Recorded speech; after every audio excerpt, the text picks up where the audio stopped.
Okay. Good morning, everyone. Morning. Welcome back to the second day of the May 7 and 8, 2019 board meeting. My name is Victor Law, President of the board.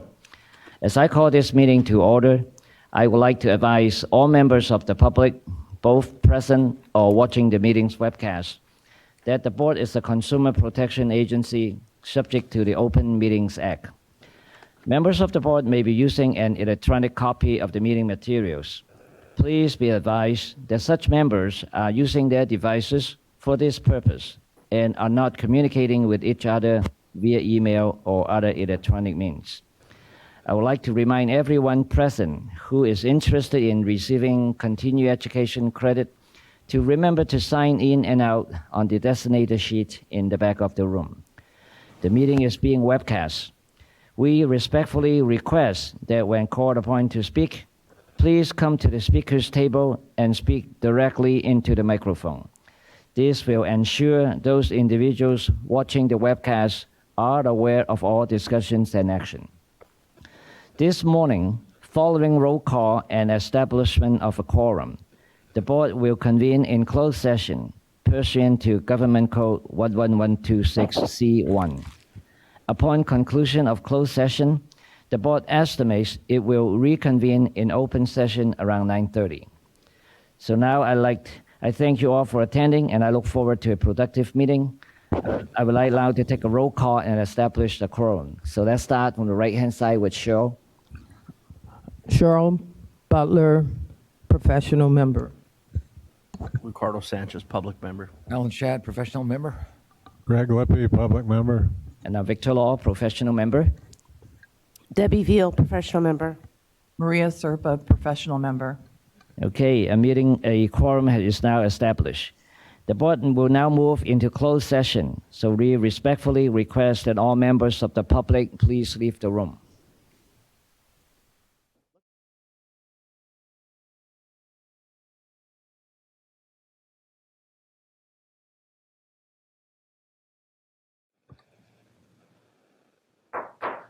Okay, good morning, everyone. We're back into session. The next agenda item is the Organizational Development Committee.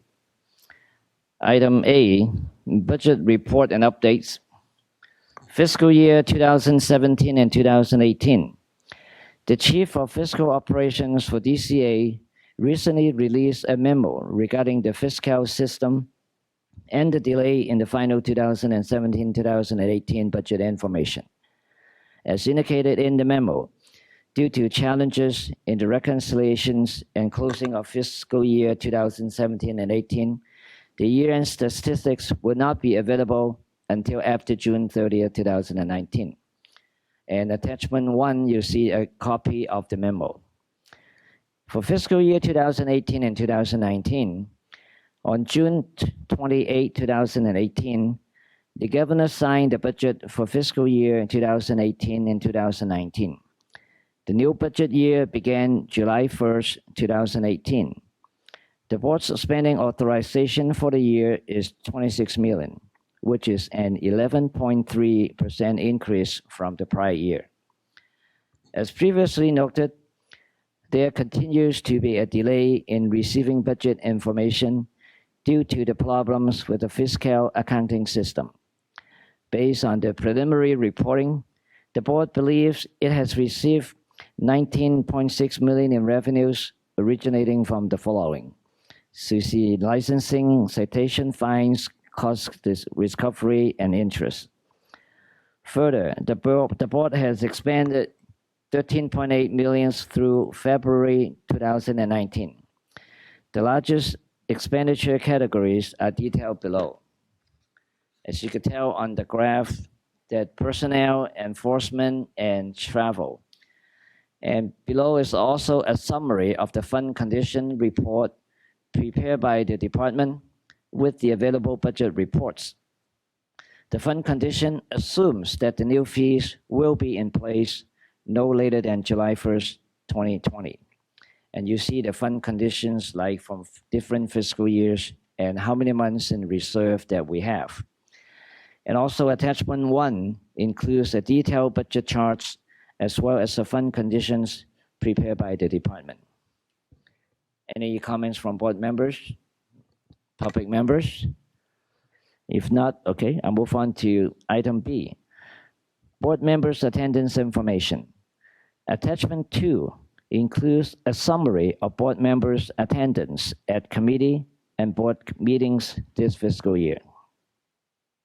Any comments, board members? Public? Seeing none? All right, let's move on to item C. Discussion and consideration of consolidation of committee meetings and board meetings. The Organizational Development Committee is requesting the board's consideration of a proposal to streamline committee and board meetings. Specifically, the committee requests members' consideration of modifying the meeting structure. The proposal would include an annual basis each committee would meet independent of a board meeting to establish the policy goals for the committee for the coming year. The board's goals should directly link to the board's strategic plan and could coincide with the management of the plan. Following the annual meeting, committee members would be advised of updates on progress of the policy goals through committee meetings that coincide with the full board meeting. This will allow committees to provide additional guidance to staff and address any unexpected issues. Staff notes that there are some committees where this revised model may provide a challenge. For example, the compounding committee, where the amount of work and limited period of time to complete the work creates challenges. The full board would continue to meet quarterly. However, the first day of the meeting would transition to committee meeting updates, with the second day focusing on consideration of the issues for the full board. A similar process is currently in use for the Legislation and Regulations Committee, which typically meets the morning on the first day of the board meeting, preceding the start of the full board meeting. Now, this process allows for public comment during the committee meeting that is summarized for members the following day during the committee's chair's report to the full board. Such an approach would reduce some of the challenges members face with balanced board work with other priorities. Further, it would streamline the development of meeting materials. Any comments from board members? Yeah, I guess Debbie? I'm trying to understand. So we'd have a 2-day board meeting. Right. So yesterday, all the committees would report out what was happening. So like in the case of licensing, we had a bunch of motions. So we would not address those during the report out. We would address them on the second day. You answered it, yeah. So I think what the intent is the licensing committee meeting, instead of meeting, a month in advance, you would actually be meeting the first day as a committee and then reporting to the full board the next day on the outcomes. And you'd be giving your recommendations there for the full board's action and consideration. Just like we do with Ledge Reg. Oh, okay. So that means So we all- divide the day up into like fourths, and 1/4 would be ledge reg, 1/4 would be licensing, 1/4 would be enforcement. And I mean, I could kind of see that would benefit, because then a board member, like, since I'm not on enforcement, for instance, I could sit in the audience and listen to the discussion. Right. Well, we try to consolidate, then the board members, instead of like going all these committee meetings, you could just focus on these even 2 or 3 board meetings, and you could do all those things at the same time rather than separate a few more days of your time. And particularly, you're going to be hearing all this thing over and over again. You don't want to hear that in the committee, and then at a full board, you want to hear it over again. So I think consolidate within these 2 days and only highlights the specific goals you want to attain. The only difference is with the compounding committee that you have more issues to face. Then we might have to develop a full day's meeting for that. But other committees, we could confine the goals that you want to accomplish. I will talk to the chair. the solid goals you want to attain for that year, we focus on it. Some other things, it's So, so like, redundant and repetitive. So we would kind of we wouldn't do all the FYI reporting. Right. Like yesterday, we went through like the licensing. Well, we would throw that out Right, because we've already done it the day before during our committee meeting. correct. So all you'll be really reporting on at the main board meeting is the action items that came out of the committee. So all the committees would be able to meet on that one day? I mean, we're on, Possibly, except Except compounding. okay. It certainly decreased redundancy. Exactly. That's the goal. Save cost as well. Yeah, For the board, I would think also for the stakeholders, it might be nice right, too. right. To hear all things at the 2 days rather than come separately on different days. My only worry is, can we cram everything in that second day with the full board? So, I mean, I think it's worth a try. Yeah, we have If it to doesn't work, play it then by ear and see. then we- And you could go back to the old days, but like the times that I spend on this board, I find that a lot of times it's too redundant. It wastes a lot of time on this little thing you go over and over again. So I want to see if we could consolidate and make it brief and go from here. Right. If that doesn't work, you could always go back Well, there. and I know also in the past when we've had some, I mean, even when I think about like the CPA we talked about yesterday, I think it would have been good for the whole board to hear the full conversation versus us trying to make it, short. Because I know I've been on the other side of that where a committee's had like this really robust discussion. And then I come in with like all my questions. Everyone's like going, oh my God. But, because they already went through them already as a committee. And so if I'm already listening, I actually think it could be a very efficient way to handle it. What are the pitfalls, do you think? I think the pitfalls are that we can't get it done we At a can't get the time, full yeah. board stuff done in one day. But So it ends up being a long, lovely day. it could be 2 full lovely days. It will be probably 2 days. I mean, Yeah. both Yeah. days will end up being very robust. Robust days. Yeah, but then you save by not having to fly in on one day and then come back for a full board for 2 days. Right. I would think the biggest commitment we need to get is from all the board members to make sure that they're here for both days. For both days. Right. You're giving up your committee day, so you don't have to come an extra day, but when you're supposed to be here, you got to be here. What changes would staff have to make on this? So I think at the staff level, it'll actually streamline a lot of what we do. Because in the same way that you're seeing this information multiple Right. times, we have the opportunity to prepare it multiple times. So I think I think it'll streamline from our perspective as well. And we just may have to staff our meetings a little bit differently, but we're not incurring that multiple times, and we have it set so we can staff appropriately. Man, I hope this works. This sounds great. Yep. Yeah, I mean, I think with our licensing yesterday, we sent to staff like how to word some stuff. So maybe I don't know. So that might be a little bit of a hiccup, but we can probably deal with it. So, and I think that the other thing is we've kind of been transitioning to where staff is the committee is empowering the chair to work with staff once the policy guidance is clear to kind of refine language. And so we'll just avail ourselves of that a little bit more if that's agreeable. Right. Oh, definitely right. worth an effort. Any public comments? Come on up, Steve. Lighten your burden, Steve. It's Steve Gray as a independent pharmacist. I'm quite concerned about this.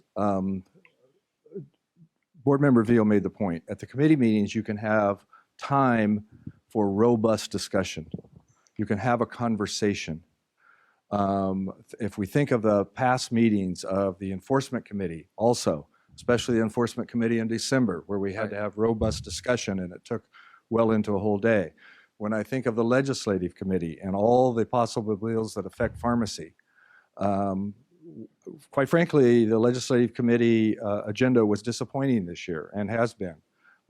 As from the association and independence point of view, there are dozens more bills that were in the legislature that affect the practice of pharmacy that were never discussed by the Legislative Committee. Now, it may be that someone went through all of those and said, okay, we're not interested, we're not interested, we're not interested. But the reality is there's probably 50 or 60 bills every year that we spend time on because we believe they do affect the practice of pharmacy in one way or another. And so I think what I'm hearing is, and the legislative committee, and I don't mean this as criticism, but it gets rushed through. And you say, okay, we're just going to go bam, bam, bam, and I don't want to hear anything else by bam. And people start self-censoring their discussion and not bringing things forward. Last year, for an example, the bill about the PBMs, I think it was number 315, wasn't on the agenda, it wasn't discussed, but it was one of the most important bills affecting pharmacy, and the mandatory reporting, the mandatory disclosure to patients that there was a lower price than their copay. One of the bills that had that. So I think, Discussed that. Pardon? We discussed that bill. You discussed two of the ones that said that, but that one wasn't on the agenda. And Okay. we had to bring it forward. And in fact, your comment to me was, why didn't you bring this up yesterday? And the answer was, it wasn't on the agenda yesterday. Got it. Okay. And so I'm quite concerned that you're going to try to get 2, 3, or 4 committees all on the day before and have a robust discussion. And then overnight, somehow you're going to pull all of that together and then be able to report out the next day. I just don't think it's going to lead to what has been a real advantage of this Board of Pharmacy, where the committee meetings was where you could have a discussion that you couldn't have when you were trying to do all of the business of the board in 1 or 2 days of the full board meeting. So But I would say that we I think still this could is, go back to the individual committee meeting if there's a big concern that we always, from the whole board, we'll send it back to the committee and then we'll designate one particular day for the big discussion. I mean, depending on the topics, how we see. And I understand that, but is it going to take a whole year to figure that out? Are we going to, have a calendar that's already condensed and people have made their, their calendar plans and their business plans and their personal plans based on that calendar for the year, where all of the committees are forced into the one day before the full board meeting? But that's I just don't know. that's the goal. It doesn't sound like it's going to be The successful. goal is to have the chair of that committee plan out the whole year agenda to see what are the things going to be important. Yeah. And then you could figure out what are the ones that people are concerned you need a whole day meeting for that, or the other ones that we could consolidate with a full board's meeting. I am not optimistic that this is going to work to the best interest of the public. Well, like I said, if it doesn't, we can always go back. Yeah. Thank you. We're going to try something different as opposed to the 6 different years before. It almost seems also inconsistent with your goal of having more public participation by pharmacists and others also. So again, I just think that it's kind of running to cross purposes. But thank you. Okay, thank you for your comment. Okay, any other public comments? Okay, come on up.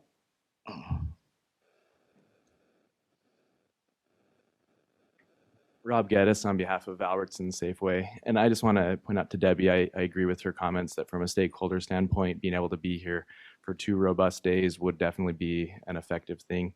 Definitely would support your conversation on this and your decision to move forward with giving it a try. The thing that I would highlight is that as you condense your meetings, you would probably weigh the importance of the issues that are going to be discussed in the committees, and the most important topics could be addressed, and streamline topics that may not need to be addressed in the public format. Okay, thank you. Thank you.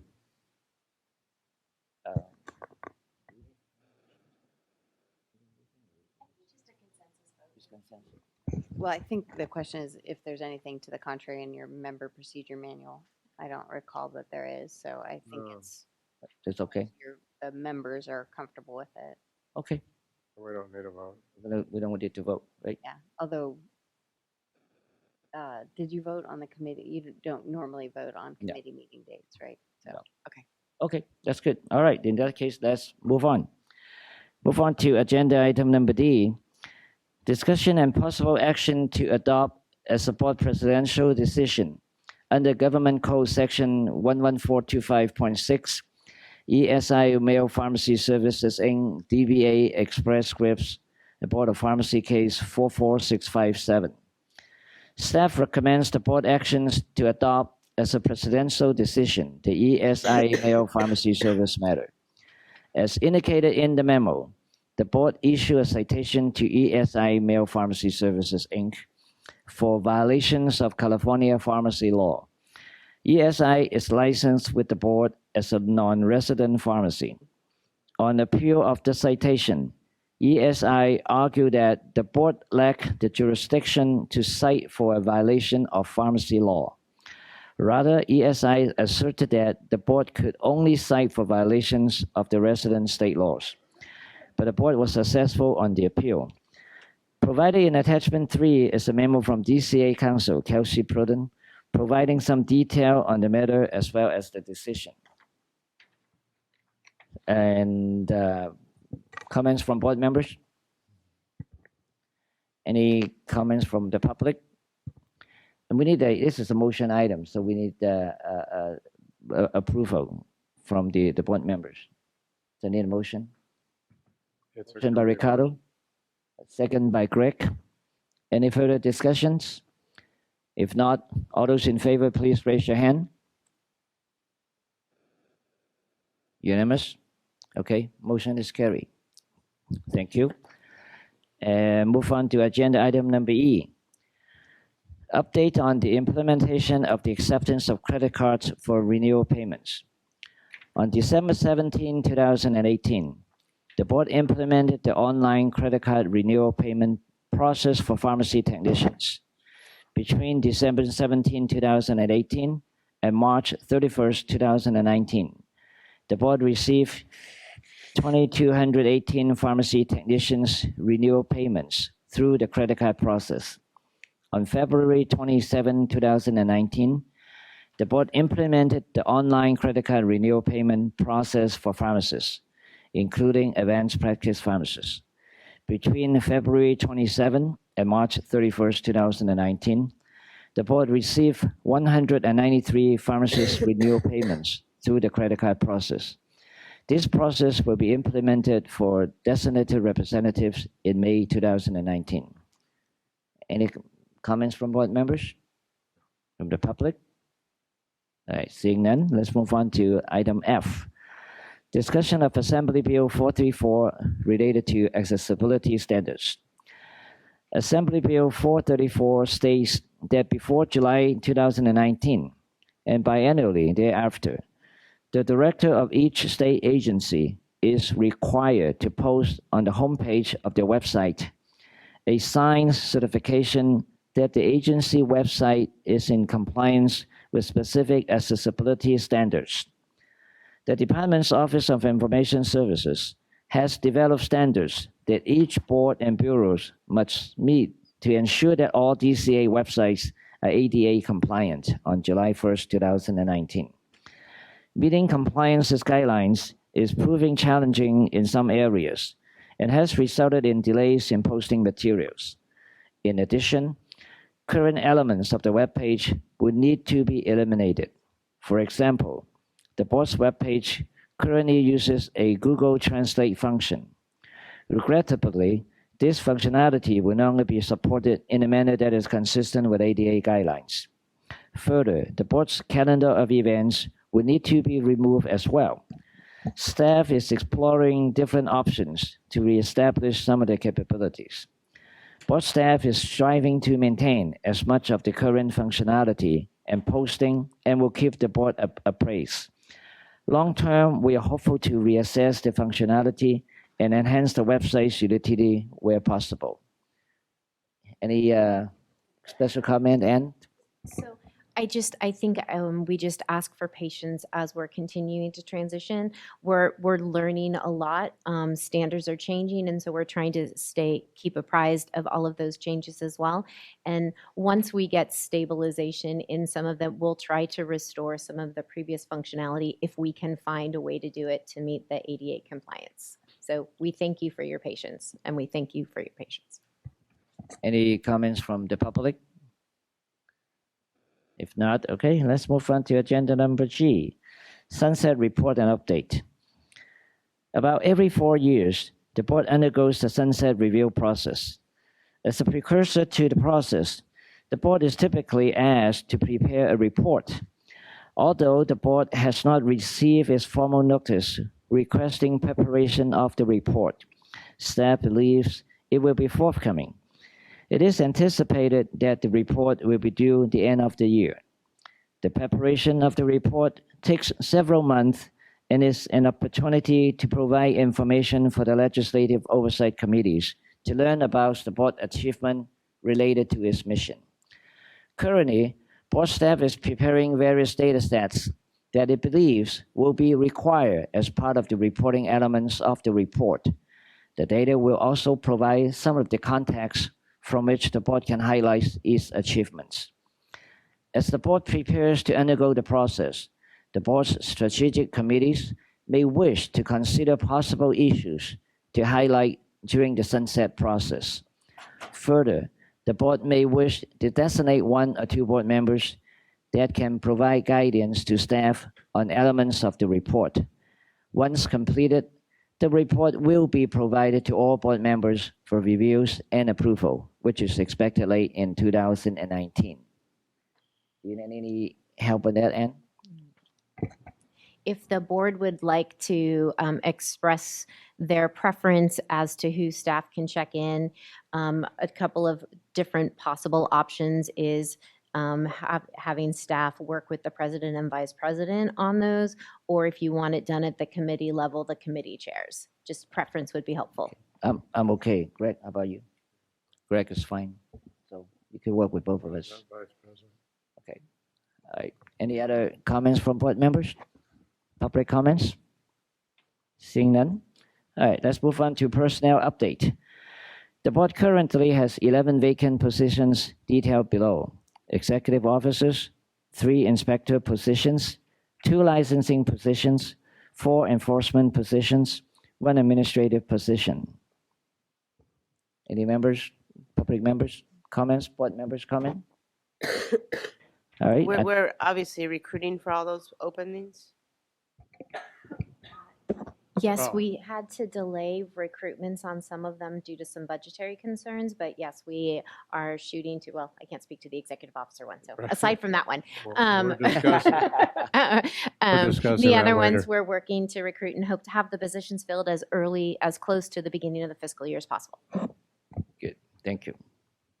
So if anyone want to apply for inspector, some of you might be interested. All right, let's move on to the item I, update on the relocation of board office. The relocation of the board's office is still underway and is now projected to occur in late July or early August. Board staff is working on a communication plan to advise stakeholders of the move and is working with the Department of General Services to ensure requested items are included in the new space. So do we have a date, Ann? Yes, so breaking news, we learned this morning that we will be moving June 28th. All right, okay.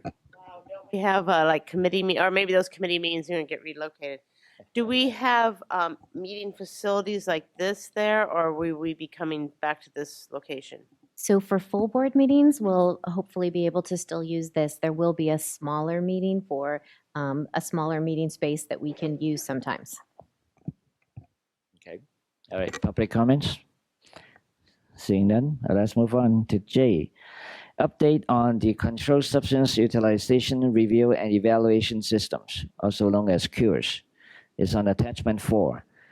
Provided in attachment 4 are tables outlining the CURES data release from the Department of Justice for January through March 2019, including registration numbers, usage data, and prescription volume informations.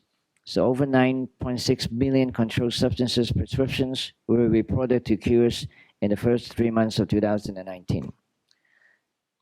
Board members comment? Public members?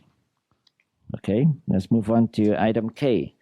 A biennial report of the California Practice Standards and Jurisprudence Examinations for Pharmacists, which is CPJE, and also the North American Pharmacist Licensure Examination, also known as NAPLEX. Examination scores for the California Practice Standards and Jurisprudence Examinations for Pharmacists and North American Pharmacist Licensure Examinations are released twice a year, generally in spring and fall. The CPJE and NAPLEX statistics for the period of October 2018 to March 2019 are provided in attachment 5. So you guys should take a look at the attachment 5, you find out. Typically, candidates that have taken the examination during this period are retaking the CPJE or graduated later in the calendar year. The semi-annual CPJE statistical report for October 2018 through March 2019 reflects that the overall pass rate for the CPJE is 48.9%. The pass rate for graduates from the California School of Pharmacy is 54.5%. The overall pass rate for the NAPLEX is 91.4%. A copy of the semi-annual CPJE statistical report is provided in attachment 5. The pass rate for the CPJE are slightly lower when compared to the same period last year, when the passing rate was 51.8%.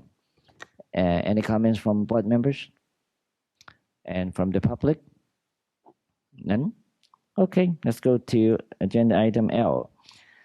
Discussion and consideration of staff request to award a continuing education to pharmacists who complete the job analysis questionnaire.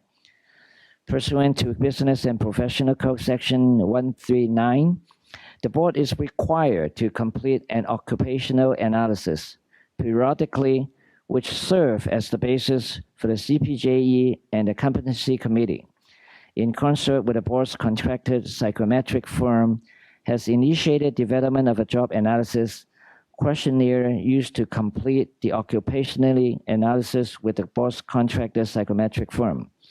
Board staff anticipates releasing this questionnaire to pharmacists in the next few months. As part of the process, participants will assess the importance of each duty as well as the frequency the duty is performed. The information obtained will serve as the basis for developing a new content outline from which future iterations of the CPJE will be based upon. Pharmacists who complete the job analysis questionnaire have historically been awarded 3 hours of CE credit through an action of the board, and staff request that the board again approve this award to acknowledge both the importance of the questionnaires as well as the time commitment necessary to complete the questionnaire. So should the board agree with the staff recommendation, we need a motion to approve these CE hours for the pharmacists complete the job analysis questionnaires. Any comments from board members? No, so moved. Okay, moved by Greg, second by Debbie. Any further discussion? Public comments? If not, let's call for the vote. All those in favor, please raise your hand. Unanimous? Thank you. Motion carry. And that's all the report from the organizational and committee. All right, let's move on to the next agenda item, which is the report from the Communication and Public Education Committee. The chairperson is Mr. Ricardo Sanchez. Okay, Ricardo? Thank you. Bob Davila here is going to help me a little. The Communication and Public Education Committee met on May 7th, yesterday, immediately before the board meeting.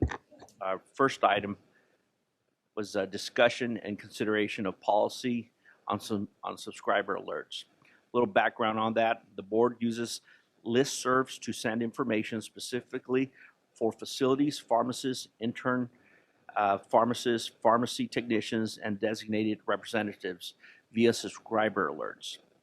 The facilities listserv is also used for alerts about board meetings, new laws and regulations, the script, and other general topics. Some facilities feel they receive too many subscriber alerts. Meanwhile, individual licensees do not receive alerts sent to their facilities. Also, the board does not have listservs to send alerts to non-licensee audiences, including consumers, news media, and other interest groups. And there's other DCA boards and bureaus that use a variety of listservs to target alerts to the public as well as licensees. And there's a list of those examples in attachment 1 for the board to see. At the committee meeting yesterday, staff suggested creating listservs to reach non-licensee groups. Staff also suggested creating listservs for specific types of messages, such like board announcements, new laws, etc. The committee directed staff to report back with a plan, including possible new listservs. The committee also directed staff to consider whether the board should set policy on how subscriber alerts are targeted, or given staff discretion to make those decisions. We basically want to be able to get to the different types of audiences, whether it's the general public or the licensees, or whether it's compounding, whatever. We can send out specific information that would affect those groups, or at least interest them. Bob, can you add anything to that? That's pretty much the intent of the item. I did want to let the board know that we often do send messages out to on more than one listserv if we feel it's important for pharmacists and facilities to know something, or pharmacy technicians to know something. So it's not any duplication of effort to send messages out on more than one listserv. But what we're hoping to do here is to create avenues of communication for groups that currently don't receive information that we send mostly to our licensees. Well, actually, I have heard a lot of good comments about these subscribers alerts because they're very educational. You hear, besides even recalls, there are certain updates on the board materials. And pharmacists always told me that this is the first time they ever see this thing coming up, and they got really informed about current changes in the pharmacy laws and also updates on the board of pharmacy meetings. So I don't know if you guys agree, but I think something that you guys see it, which you haven't seen before. Any questions from board members? No? You guys do good? Public? Okay, we'll move on. This is an update on the Ask an Inspector program. A little background. At the January 8 committee meeting, members directed staff to report back on the possibility of expanding the Ask an Inspector program hours. The committee also discussed publishing facts and questions based on common Ask an Inspector questions. At the January board meeting, the board directed the enforcement committee to review the facts and questions before publication. At the committee meeting yesterday, staff reported inspectors are now assigned to Ask an Inspector duty Monday through Thursday from 9 a.m. to 1 p.m. This changed effective April 1st. Previously, duty inspectors were assigned to answer phone calls from 8 a.m. to 4:30 p.m. on Tuesdays and Fridays. So we've expanded that. Thursday. What's that? Thursday. Thursday. That's my glasses here.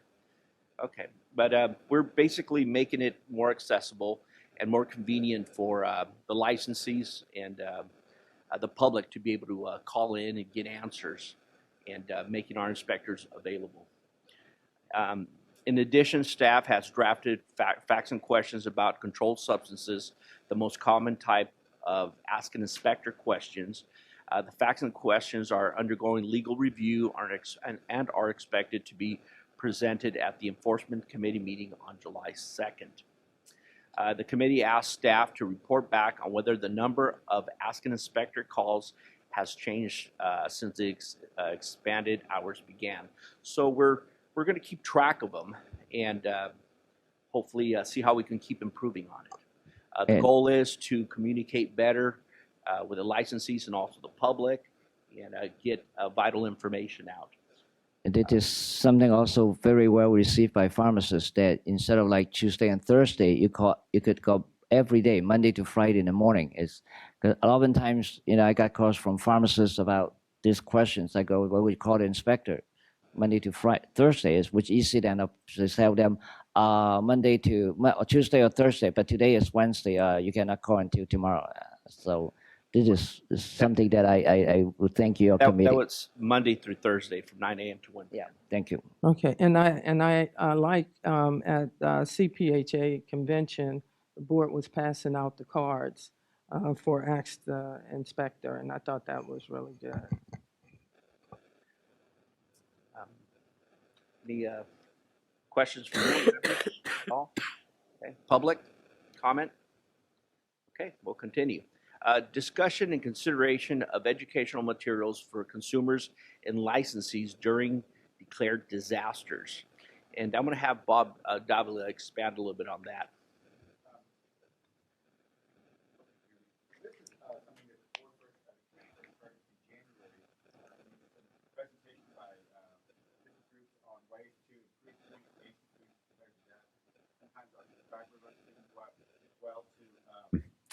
Licensees, and there was just not enough information on some of the subscriber alerts to us licensees. So at the last committee meeting, the committee heard some of this and directed staff to go back and try to find ways to improve our communications, not only to licensees, but to the public during declared disasters and how they can get their pharmaceutical needs met.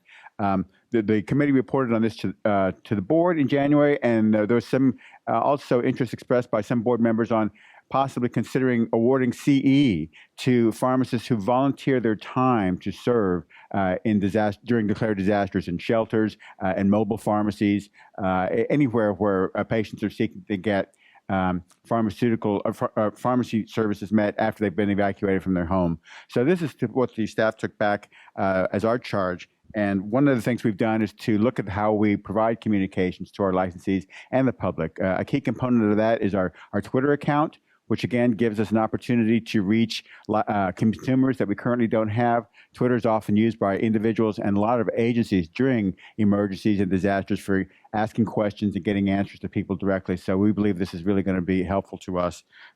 We also wanted to try to get some information out to consumers before disasters happen. So we're preparing things like disaster tip sheets, what patients should prepare for, what they should know about getting their medications together, getting their records together, and having them handy before a declared disaster happens.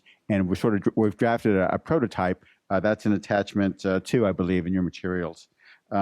Finally, we did a little bit of research on other states that may offer CE to pharmacists who volunteer, like doctors or nurses or other healthcare professionals in declared disaster areas. I was not able to find anything with the help from NABP, but NABP, National Association of Boards of Pharmacy, did send me information about 4 states that offer CE to pharmacists who serve not necessarily in disaster areas, but who serve in underserved or indigent communities, which is something along the same lines of encouraging your licensees to take on tasks beyond their professional duties. We wanted to just bring this back for the board's information, let you know that this model exists for these types of programs in other states, but we did not find anything specifically regarding CE for pharmacists or pharmacy technicians or any licensees who serve in disaster areas. Well, I think it's a very good idea. Oftentimes, pharmacists really don't know what would they do under this kind of emergency. And when it happened to them, it's too late at that time. Then you see all kinds of problems with insurance, with providing service to the patients. And also, like you said, for pharmacists, even for them to know when to volunteer for the services is something that they should know. And if they could get CE for that would be great. Thank you. I think one of the things we want to focus on this year as wildfire begins to get underway and other disasters happen is making sure that the subscriber alerts that we send out, for example, that list the business and professions code sections that are applicable during emergencies, offer a little bit more information besides just the code language. We want to let pharmacists and licensees and the public know what this actually means in terms of getting your controlled prescriptions filled, getting refills, those sorts of things, spelling it out in as much plain language as possible. Yes, keeping it simple and clear, so that there's no confusion whatsoever. The committee also recommended advising consumers to review their disaster preparation kits once a year to ensure supplies are up to date, and also suggested creating information sheets for licensees on what to do, as we just went over. We directed staff to report back on the possibilities of providing the disaster CE training for pharmacists. So when we get all of that, we'll report back to everybody. Great, thank you. Any questions from the board members? Public?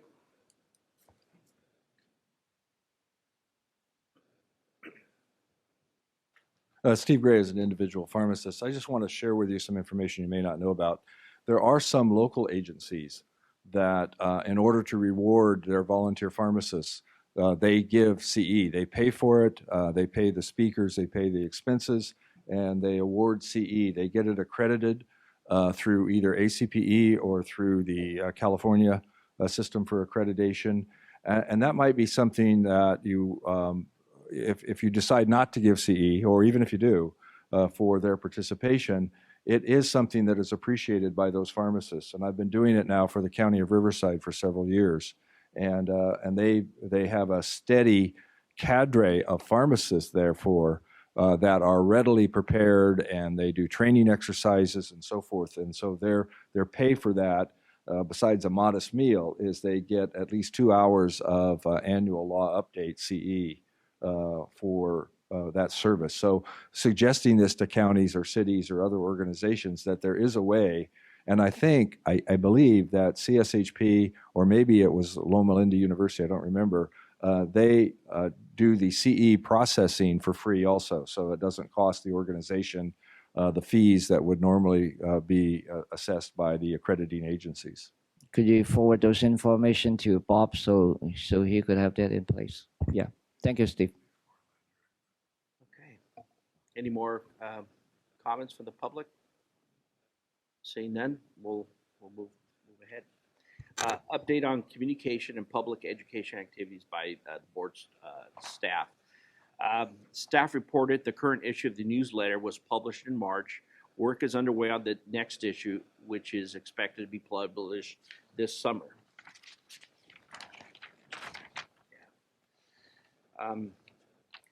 Pharmacy inspections. Staff is creating an information brochure describing what happens during a pharmacy inspection and how licensees can contact the board afterwards with feedback. The committee suggested creating a separate brochure for compounding inspections. Staff also is creating a video on how to prepare for inspections that will be posted on the board's website.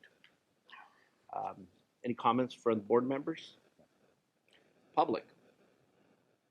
Seeing none, we'll move on. Billboards. Outfront Media is working to finalize locations and install 5 billboards being donated to the board to raise awareness of prescription drug abuse in 2 weeks. So this has taken 2 years. Yeah. Do we have a final date on it yet? Finally got this done. 2 weeks. Okay. Staff will follow up with Outfront on the final installation date and billboard locations. So this is something we've been after for, like I said, two years, and it's finally coming to fruition here. So that's great news. Any questions or any comments from the board? Finally. No, finally. So finally. Okay, public. Seeing none, we'll move on. CE webinars. Staff has created a free CE webinar on ethics that is now posted on the board's website. Pharmacists can view the webinar to comply with the requirement to complete at least 2 hours of CE in law and ethic courses created by the board. This is really great. I mean, I don't know if you guys agree. I mean, this is something that, have you ever seen this before? We are really doing something for the pharmacists. I mean, you could get online to get this thing done and get credit. I mean, couldn't beat that. Thank you. Any more comments? Okay. Public, any comments? Okay, news media. Your attachment 4 contains a list of recent media inquiries received by the board's public information officer. Bob, do you have anything on that?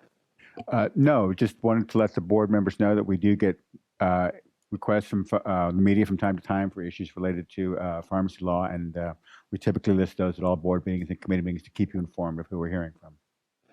Okay, moving on. Public outreach.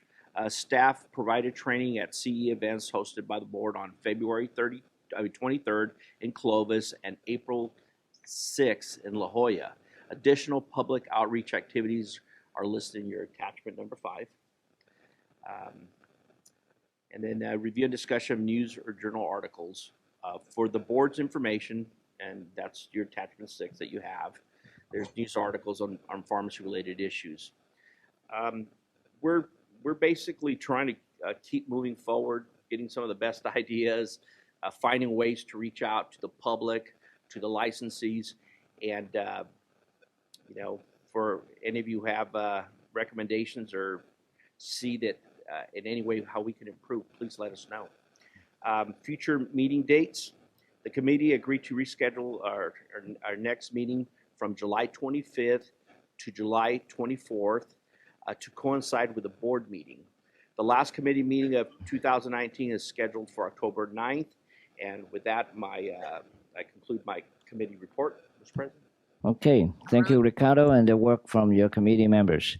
I really appreciate this report. I really appreciate the fact that pharmacy inspections, the information that's going to go out to pharmacists, because I get to hear a lot of complaints, and this is really great that we're supplying this information to the pharmacists. Right. Thank you, Cheryl, for your comment. Okay, why don't we take a 10 minutes break now before we go into the next agenda item.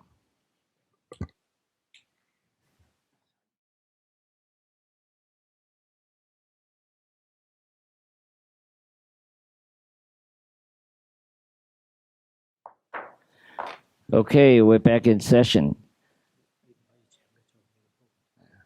Let's move on to agenda item number 14. Petition from United Food and Commercial Workers Union members provided in the meeting materials is a letter from United Food and Commercial Workers, UFCW, petitioning the board to adopt regulations pertaining to implementation and enforcement of Section 4113.5 of the Business and Professionals Code. At this time, I'd like to request that Ms. Laura Freeman provide the board with an overview of both the petition process and the petition before us today for considerations. Ms. Laura Freeman. Hi, good morning.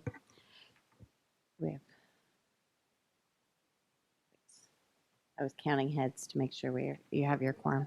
Okay, thank you. So the petition was submitted to the board for consideration. The board, it's recommending that the board adopt regulations. The board is given the choice to decide to pursue what the recommendation is or reject. Those are the formal responses. I would say that there is a third option for the board, which is to perhaps consider the idea and send it to committee. But formally, there's a petition process before the Office of Administrative Law, and this will require that the board formally publish a notice about what it does with regard to the petition. Technically, it has to do it within 30 days, but because of the timing of when the petition came in, there was no way for the staff, the president or the executive officer don't have the authority to decide whether or not to pursue a regulation independent. That has to be a collective decision of the board. So given that this occurred, just a notice of a delay was sent out to the petitioners so that they knew that it was going to be placed on the board's agenda. So today you're asked to decide whether or not you'd like to adopt this particular regulation. They've given you some specific text that they would like considered. That is on page 5 of the regulation. Obviously, we had a fairly robust conversation yesterday about the impact of 1442 and the adoption of 4113.5 into the Business and Professions Code. If you'd like, I can talk a little bit about the particular terms of the language that's proposed here, or if you want to have the policy discussion about where the members think it would like to go. Either way, I'm okay with it. So you mean if the board approves the petition, it will go into public notice for another 30 days? Excuse me? Under review by the administrative law judge? No. So the way that it would work is if the board chooses to accept the petition and notice it, it basically starts the formal rulemaking process. Okay. And how So long would it take? the staff would have to create a notice, and then you have to publish the text and Get public comment? get public comment on it. To me, this is not ready for, I think if, let me rephrase that. So to do that process, staff would have to do some more work. Ideally, the notice would include everything that would normally go into what we call the initial statement of reasons. I think that the staff would have to do additional work on that. So even if we approve it, it will take a while to It will not become effective until it would go through a normal rulemaking process. So you would publish it, and then it would you would get the comments, back. Have to allow for comments, consider those comments, make changes as you believe appropriate, and then adopt. I see. Would this go through even like the DCA review process, the Yep. pre-notice review? Okay, thank Yeah, you. it would be just you would pursue it as a rulemaking. That could take 2 years. Yes. So that would bypass the committee, is what you're saying. That's the one option. The other option is to send it to committee to look at the specific language. Right. And if you, yeah, and Because we need to be tweaked a little bit. But even if the committee reviewed it, it still have to come back to go through the same process, right? yes, but I think what you may have through the committee process that I think there's some gaps is sort of more meaty direction about the whys. And that's part of the challenge when staff prepares what's called the initial statement of reasons. They have to justify why each sentence and each requirement is being added. So. But that would take a long time before this could come into effect. It could. So the board, I think, could do a combination, which is this is a fairly lengthy regulation. I think some of the terms are probably unnecessary. For example, I don't think just as a legal matter, my recommendation is that I don't think you need to define what a pharmacist employee is. I think that's self-explanatory and probably doesn't need a definition. I would argue that another employee of the pharmacy is the same. I mean, I can go through if you want each provision. I do think that where the potential needy discussion and the policy decisions might be helpful from an enforcement standpoint are the definition of make available, like what it means for the pharmacy to make available an employee.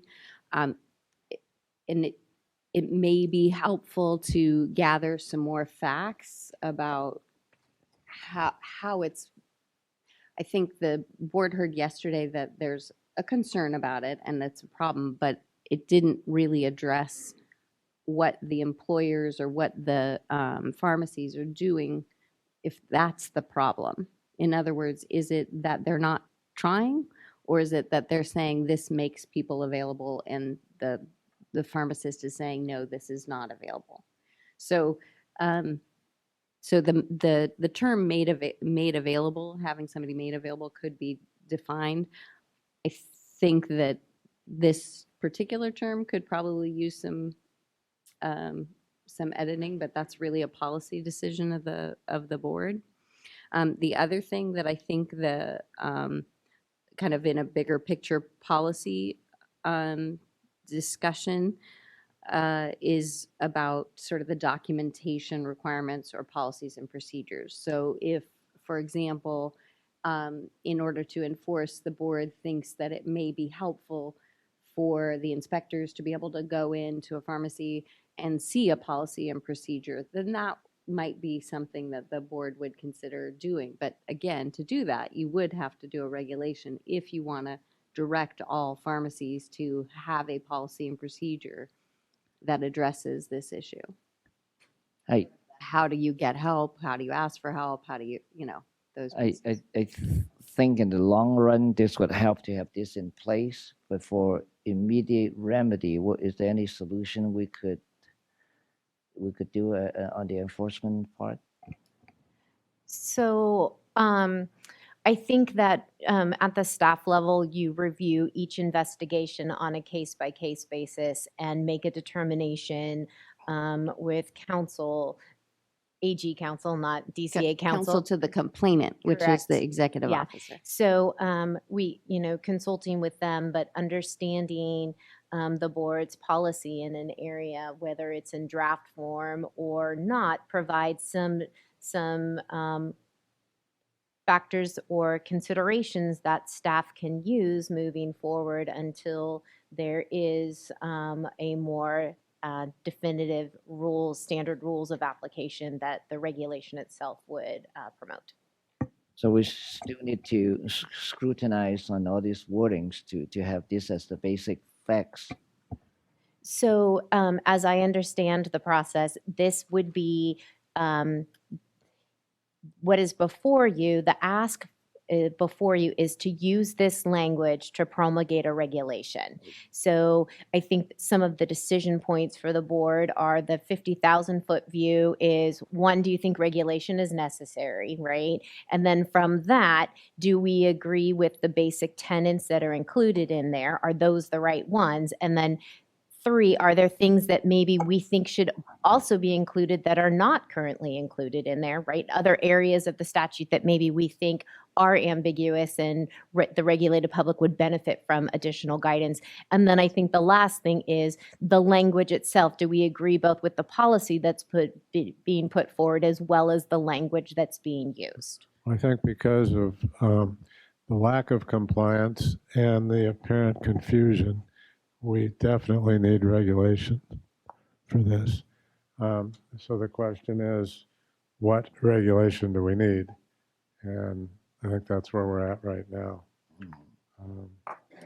So if that's the wish of the board, without the intention to slow it down too much, without the intention to slow it down, but perhaps a in-between might be to send it to committee to kind of work on the language and kind of focus on the items at the policy level that the board wants to address and then come back with that. Or if the board is ready to say, we would like regulation, pursue these, hot button issues or these topics, then it could, which aspects of them, either at the sort of, there's definitional terms. I don't know that all of those are necessary, but obviously I would agree that made available has value to the board in terms of, that would assist you and assist your regulated public. well, one thing we don't want is a wording that exceeds what we need to have in a regulation. So I'd be looking, as chair of LEDREG, I'd be looking for advice from legal. And I think it's probably a good idea to send it back to committee as long as we get the appropriate advice from legal. Yeah, and I'm happy to do that, and I know Kelsey is available as well. We can go into some of the specifics if you want, but I think if the board's inclination is to pursue regulation, but maybe look at what specific terms are appropriate, that might be a better fit for a committee discussion. But Yeah, we would like to pursue regulations, but we just want to make sure all the wordings are okay with legal. Correct. Is that the consensus of the board members? All right, do we need a motion for that? We suggest that we do a little bit of public comment. I don't, you're Absolutely. going to have to take formal action on the petition as I understand what council provided, but maybe some public comment and then go from there. Okay, public comments? Please come up.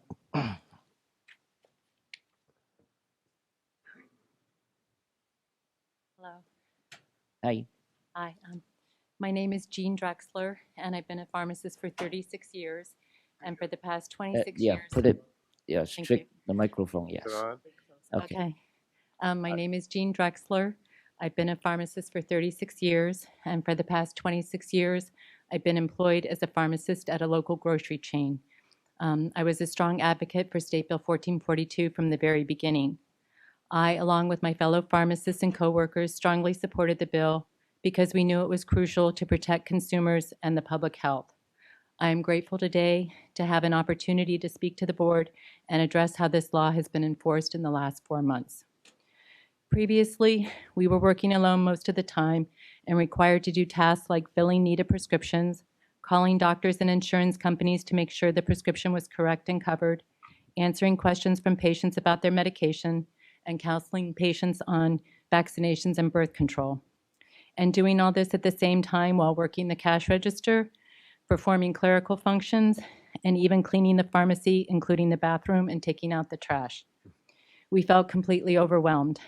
Pharmacists and our union fought for our patients by advocating for State Bill 1442. The Board of Pharmacy joined us by supporting the legislation. Unfortunately, little has changed. In fact, things are worse. Okay. So Pharmacists, I'm sorry to interrupt you, but I do want to be really careful about if you're going to talk about specific facts that might be of a complaint. Does that make sense? I don't want there to be enforcement details that you share about what may be a complaint to the board. Because the board, if you talk about too many specifics that might result in disciplinary action, then all the board members have information that's beyond the scope of the record that'll go to them. Ms. Friedman, thank you. That's an excellent point. If you wait just a moment, let me read Okay. ahead. Thank you. right here.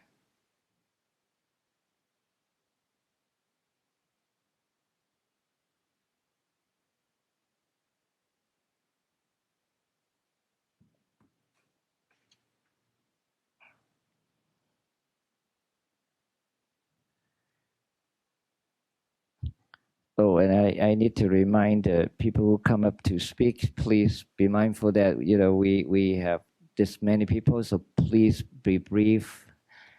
And so we don't want to limit your time to certain minutes, but please give consideration to other speakers that might need to come up and comment. Oh, how about this part then? Excuse us. I'm so sorry. Thank you. That's okay. Should I get rid of And this it's part? okay to speak generically that you think it's not being complied with, and then, Yeah.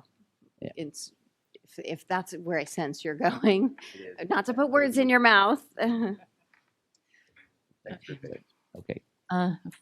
Pharmacists, managers, and patients are confused about how retail stores are implementing the law. Pharmacists have been told, pharmacists that have reported things have been told they're on their own because the store doesn't have anybody to help. We've been told that corporate is waiting for clarification on how to comply with the law and that the law is not currently being enforced. And there really hasn't been any further discussion. And my fellow pharmacists and I are discouraged. My managers are aware of the new law, but the stores are already short-staffed. There have been delays in hiring and training new employees to work in the pharmacy, and this duty has been added to the pharmacist's responsibilities. Can I see this part then?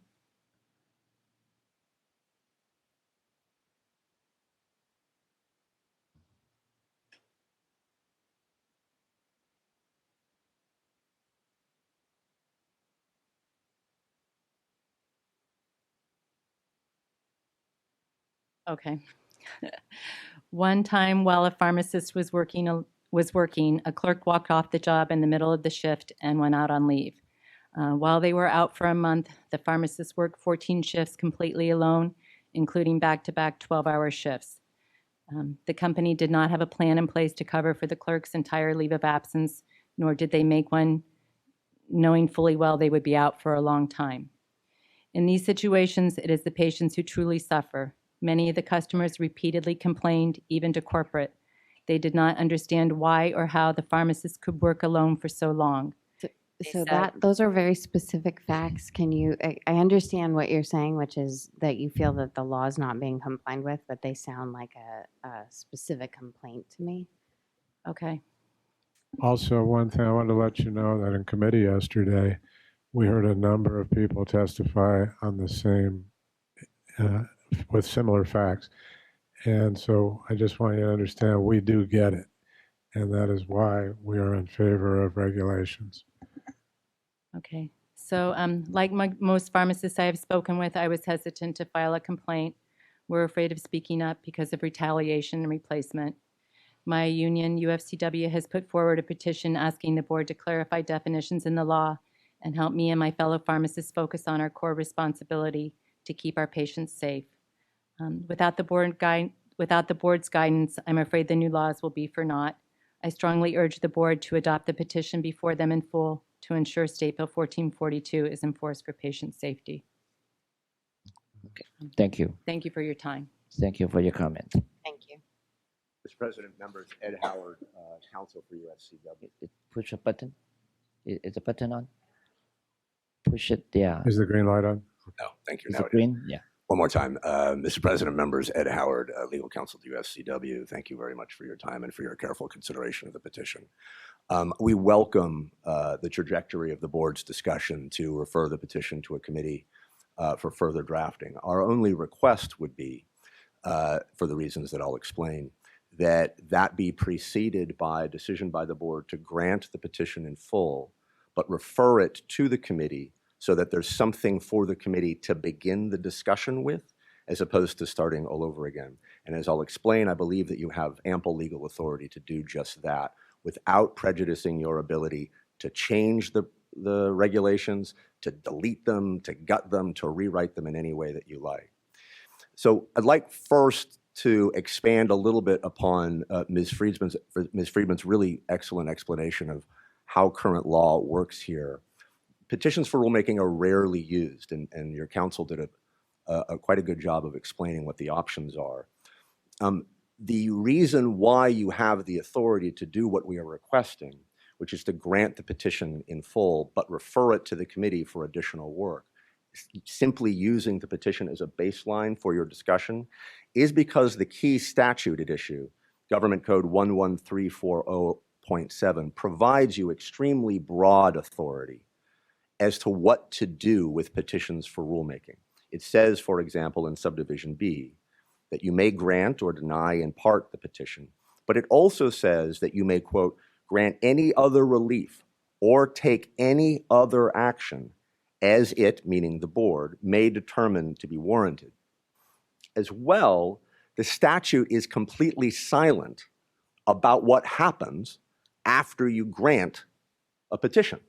So for example, there is no timetable. If you had decided today that you loved every single word of our petition and you wanted it to go to rulemaking immediately, there is no timetable by which you have to do that. The statute, except for specifying that your decision has to be put in the notice of register at the Office of Administrative Law, is entirely silent about what options are available to a board in response to the petition. And that's why, for the reasons that I'll explain, we hope that what you will do is grant the petition in full, refer it to the committee, as you had already discussed, have the committee listen to stakeholders, get input, especially from your counsel, who already today had two pretty terrific suggestions for it, and come back to the board informed, having a baseline to start with, but informed by the expertise of your committee and the further input of stakeholders. The statute, so I would like to turn now to what we think are the key parts of the statute that need regulatory specificity. The statute, as your counsel mentioned, is Business and Professions Code 4113.5. And counsel already mentioned the one that cries out for regulatory refinement. That is A's requirement that a person has to be made, quote, available to assist the pharmacist at all times. Subdivision B has the exemptions in it, and subdivision D is the other area where we think, when the subcommittee meets, that particular attention should be paid to provide specific language that your board enforcement people, under your excellent leadership of your EO, can use in order to figure out what cases are good and what cases are bad. In subdivision D, it talks about how another, and this was the language carefully negotiated with industry, about the board shall not take action in circumstances where, quote, another employee is unavailable to assist the pharmacist due to reasonably unanticipated circumstances. I think it's important for patients, stakeholders in industry to know what the board thinks reasonably unanticipated circumstances are and what unavailable to assist also means. Likewise, the other condition by which the board shall not take action against a pharmacy is that when the pharmacy takes, quote, all reasonable action to make another employee available. In other words, they've done really and truly the best they could to try and provide coverage and simply couldn't get it done. So we think that as this moves to the subcommittee, we hope that you'll focus especially on not just the made available, as your counsel mentioned, but also those other two provisions that are quite important. And with that, I'm pleased to answer any questions you may have either about the petition process or about the regulations themselves, the petition itself. Great. Thank you for your comment. Any other public comment?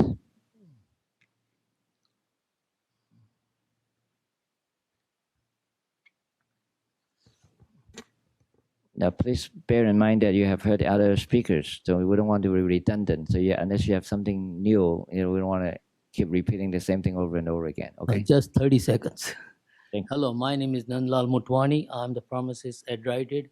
I urge the board to adopt the petition before them in full to ensure SB 1442 is enforced for the patient's safety. And 1442 spells no pharmacist left alone, which is not followed by most of the corporation. And I would like to urge the board to adopt the petition fully. Okay, thank you.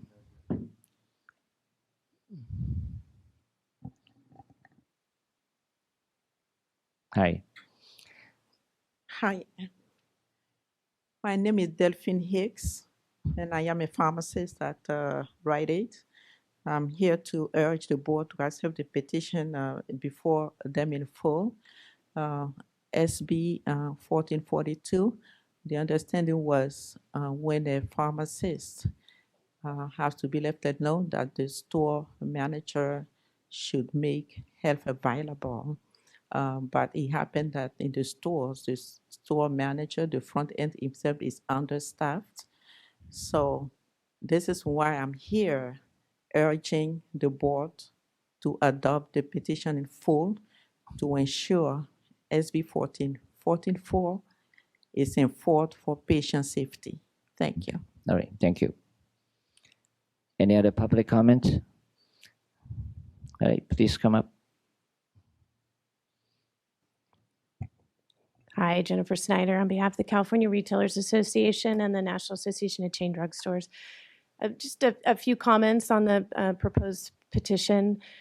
I think from the perspective of both CRA and NECDS, we feel that the board is actually jumping the gun a little bit on looking to move forward with regulations. As you've heard me speak in the past about this issue and this bill, the bill was effective as of January 1st this year. So that's been 4 months. Many of our pharmacies are just learning about this new requirement. It takes time for companies to react to new laws and be able to put the right people that are cross-trained in place to comply. I have said in the past that I think it's very important for the board to notice pharmacies about the new rule and take the time to have discussions at the committee level, enforcement committee level, about how pharmacies are or not complying. I think it's also important for the board itself to go through its own investigating and to find out when you do receive a complaint, what is that complaint and how is the pharmacies not complying, so you can better inform yourselves before you go through a regulatory process. So from the Retailers Association and the National Association of Chain Drugstores, at this point in time, we would be opposed to the board going through the regulatory process. We think it's premature. If the board is inclined to support the petition, we would be very, very concerned about adopting the petition in full. We think that to adopt a full set of recommendations on a regulation that really should be developed and determined by the board themselves is troublesome. We have some concerns a fair amount of concerns about the actual text that's in the regulations. And so we hope that if we are moving forward, that it can be a collaborative approach and we can have those discussions without the text already being approved or some text being already approved by the board. So Okay, thank you for appreciate your time. comment. Thanks. Okay, any other public comment? If not, board members, do you need a motion? Motion to, yeah, motion to Lauren? send it to committee. Lauren? That's okay. That's fine. We did want to clarify one thing, if, depending on what the board was inclined to do, because the regulation does, or the statute, the Office of Administrative Law statute does say if the board had adopted it in full, that you have to proceed with a hearing within a very short period of time. Yeah, So that would be that's- the one recommendation that I wanted to make sure you're aware of the consequences. Wait, what was it now? If you had, instead of referring it to committee, Uh-huh. if you had said, we would like to adopt it as written, then Uh-huh. Well, we the didn't do that. requirement is to begin almost immediately the rulemaking. process, Understood. And that's To start the new. logistically challenging. Oh, I see. Okay. Yeah, If I may, Kelsey. I would just say that I would categorize what the board's motion is taking any other action. So the board is not proposing to adopt it in full or to grant the petition in full, but they're taking another action as the statute permits. Exactly what I said. It's exactly what you said. Thank you. Do I have a second on that? So idea is we want the regulations, but we want to make sure that it complies with everything that the attorney said. So we approve the idea, but we need to send it back to the committee to refine that. Is that it? Well, what we're saying is that we're referring the development of a regulation to the committee. Through the committee. Okay. All right. Motion by Greg and second by Ricardo. Any other comments from board members? Public comments? Do you want to clarify, is it Ledge Reg Committee? Not Yes, enforcement. Ledge Reg. All right. All right. Let's call for the vote. All those in favor of the motion, please raise your hand.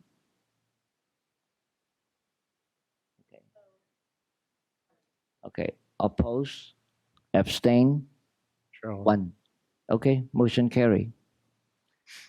Okay, let's move on to the next agenda item is the report from the Legislation and Regulations Committee. The chairperson is Mr. Greg Lippy. Greg? Okay.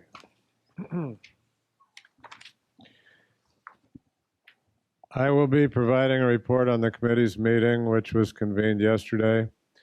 I'm going to concentrate on those bills that resulted in action items and bills and regs that didn't result in action items, but where there was robust discussion.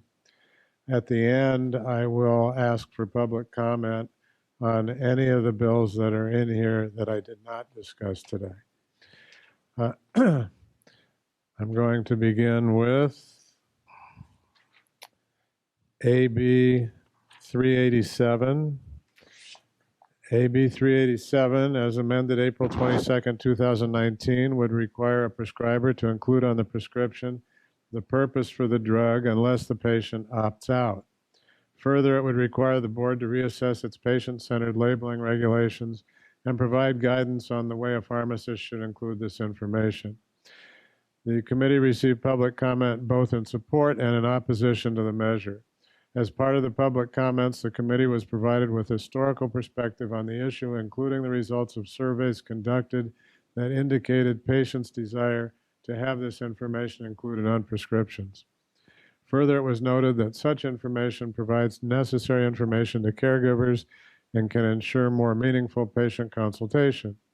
The committee discussed the logistics of a patient opting out and was advised that at the time the prescription is written, the prescriber has an obligation to advise patients of their ability to opt out. Comments in opposition indicated concerns with off-label use of medication.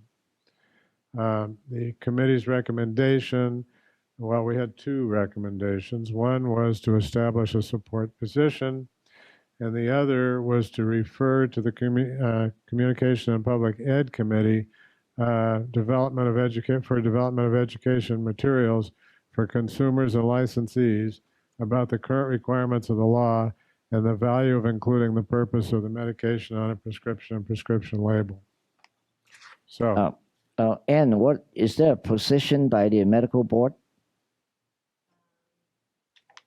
I don't know. I think that they're meeting later this week, so I don't know that they have positions yet.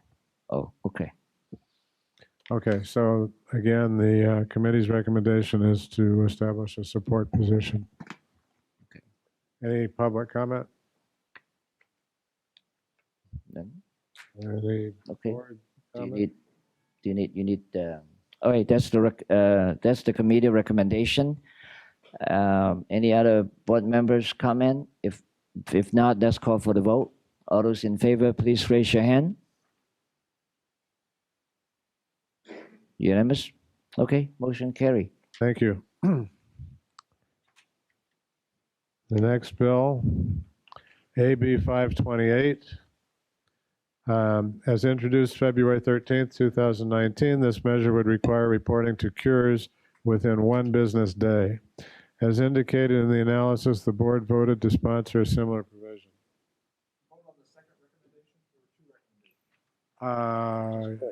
Well, the second one was to refer to committee, so to the public ed. And you're right. I guess we do. Okay, so we have a committee recommendation to refer back to public ed committee. Yeah, for the purpose of refer to Communication Public Education Committee for development of educational materials for consumer and licensees about the current requirements of the law and the value of including the purpose of the medication on a prescription and prescription label. Okay. I don't know if it really required a vote because we can refer it over anyway, but I think to be on the safe side, we'll do it. So. Okay. All right, that's the committee recommendations. Any comments from board members, public? If not, let's call for the vote. All those in favor, please raise your hand. Thank you. Unanimous? Okay, motion carried. Okay. AB 528. As introduced February 13th, 2019, this measure would require reporting to cures within 1 business day. As indicated in the analysis, the board voted to sponsor a similar provision. The status of it is at the Senate desk. As part of the meeting, we were advised that CPHA and CSHP will be offering amendments to allow for the cancellation of a script through the CURES system. In addition, the organizations are requesting that the author of the measure remove the urgency clause. Staff has requested information on the time frame to report to Atlantic and Associates, which is the vendor that scrubs the information before it gets sent to cures, as well as the number of prescriptions that are reported in a manual fashion. We have not received a response. Committee's recommendation is to establish a support position for the 1-day reporting. So that's it. Any public comment?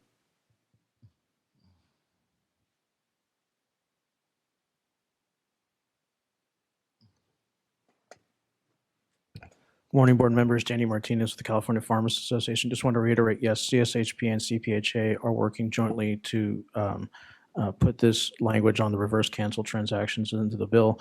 We hope that, I understand that the motion is to support only the 1 business day. I would ask if it's at all possible to add in our language as, I don't know if it's part of the motion or at a subsequent meeting or with working with staff to also support our language that has been presented to the board in the past. So typically, the board only takes action on bills as they are in print. Okay. But we do have a mechanism where as things get amended, there's an opportunity to reassess that in between board meetings, and then that decision is ratified later. Perfect. Thank you very much. Okay. Steve? Steve Gray, representing CSHP. as you reported out, one of the things we had in the discussion in your committee was the problem that is created by it being an urgency Right. bill. And your motion didn't include recommendation of removing the urgency. My concern is, and again, this is something that is enforced by DOJ, and when we had the problem last year with the prescription blank, DOJ said there was nothing they could do. The law went into effect X day, and there's nothing we can do.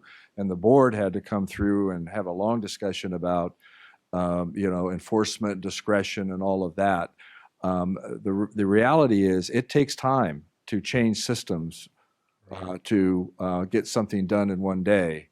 And especially if, as was discussed in the committee, this also applies to manual methods and so forth, as was brought up by one of the board members. So I would suggest that not only a position of support, but also a position that you would like to have the urgency removed. Thank you. Thank you. So could we incorporate that? I'm okay with it.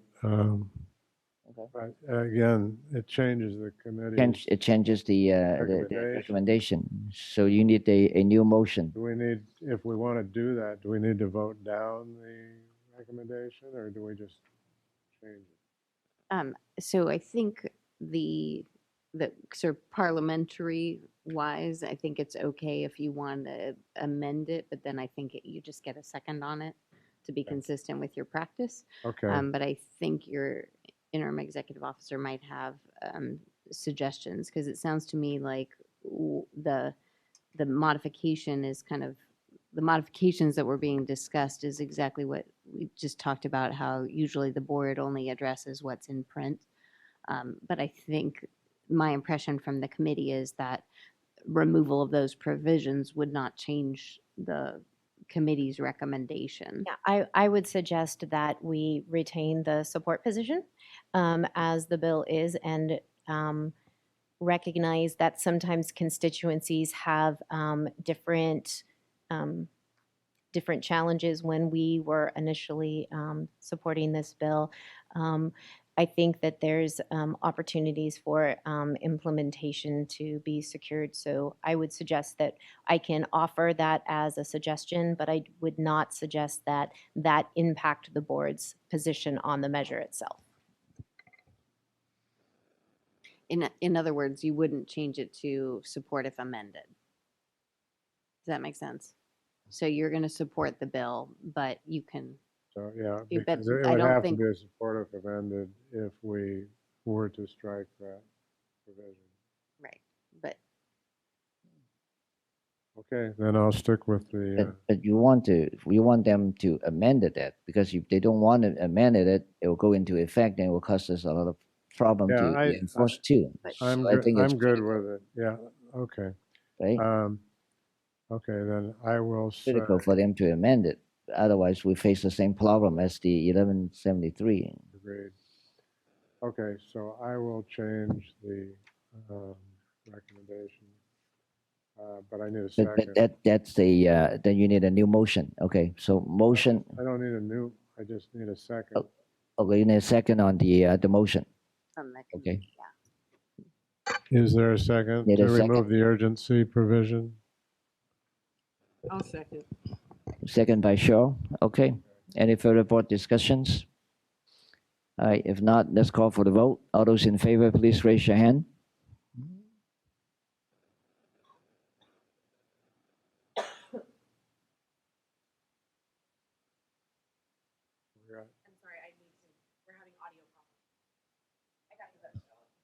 Okay. I didn't know you had to hear our hands. Unanimous? Okay, motion carry. Okay, thanks. Next, AB 544. As amended March 21st, 2019, the measure would establish a lower fee for renewing a license on an inactive status and prevent the board from assessing accrued and unpaid renewal fees. Staff projects the measure will reduce the board's annual revenue by somewhere between $200,000 and $280,000. The status is that it's in the Assembly Appropriation Committee suspense file. As part of our discussion, the committee contemplated why someone would elect to put their license on an inactive status if they were still obligated to pay the full renewal fee. Public comment noted that in some circumstances, individuals may not want to work as a pharmacist, but may want to retain their ability to return to the practice in the future without being required to retake the pharmacist examination. The committee also highlighted the negative impact the measure would have to the board's funds, and was reminded that a license can be disciplined even when on an inactive status. Committee's recommendation is to establish an opposed position.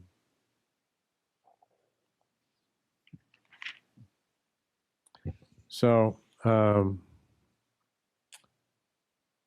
that's it. We established an oppose. We were opposed to establishing a lower fee for renewing an inactive license. Public comments? Public comment? All right, this is a committee recommendations. Yeah, you need to wait. You lost your quorum. Oh, you got 1, 2, 3. Ricardo. Oh, we lost Ricardo. 3. Oh, so we gotta wait.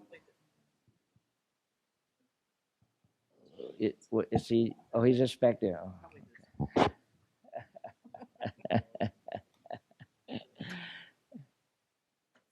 He's hungry. He's hungry. Debbie. Oh, right. Oh, shit. Ricardo is back. Okay, we need you, Ricardo. Okay, I'm going to read it again because you didn't hear it. Okay. Committee recommendation. No, I have to read though. Oh, you were listening? Oh, okay. So did you hear the committee recommendation?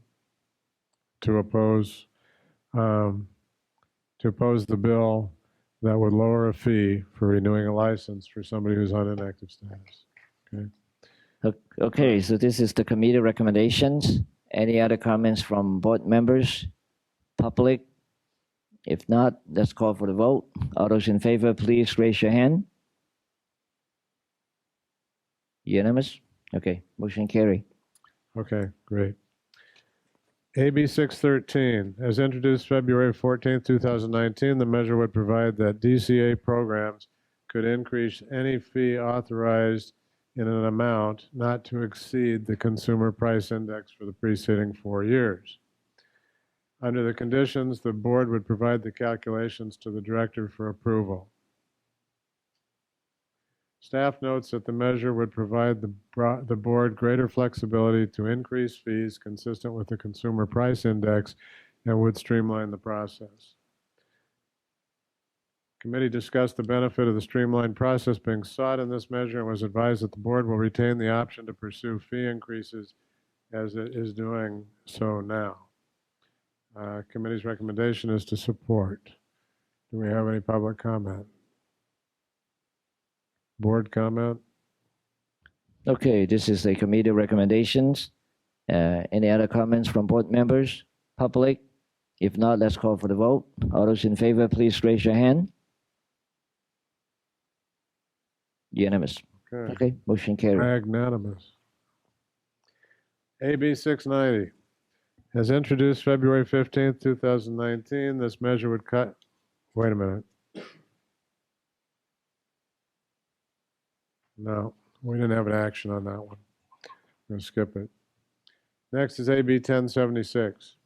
As amended March 27, 2019, the measure would require the DOJ to review summary criminal history information and identify individuals who are eligible for automatic relief by having their arrest and criminal records withheld from disclosure. It would also require the DOJ to provide automatic relief to eligible persons. Staff suggests an opposed unless amended position to allow the DOJ to release background information on those individuals seeking licensure if prior conduct is proven. It's currently in the Assembly Appropriations Committee suspense file. Committee's recommendation is to oppose unless amended, and the amendment would be to release the background information on those individuals seeking licensure if prior conduct is proven. Public comment? Okay, so this is a committee recommendation. Any other comments from board members, public? If not, let's call for the vote. All those in favor, please raise your hand. Unanimous, motion carried. Thank you.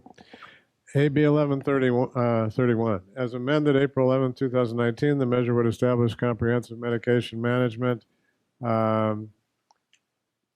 covered by Medi-Cal and would require the comprehensive medication management services to include a care plan that would encompass identified medication therapy problems. The measure would establish the minimum criteria to receive these CCM services and would require the Department of Healthcare Services to establish reimbursement rates for pharmacists providing such services. Staff noted in the analysis of the measure that the board routinely receives public comment indicating that the lack of reimbursement for services sometimes becomes a barrier to access. Further noted is that this measure is consistent with the board's visions, which health Californians for Californians through quality pharmacist care. This was referred to Assembly Appropriations Committee. The committee was advised that AB 1131 is co-sponsored by CPHA and CSHP. The board was asked to support the measure, and the committee recommendation is to support the position. Just public quickly, comment. yes, verifying, yes, this is a jointly sponsored measure by CPHA and CSHP.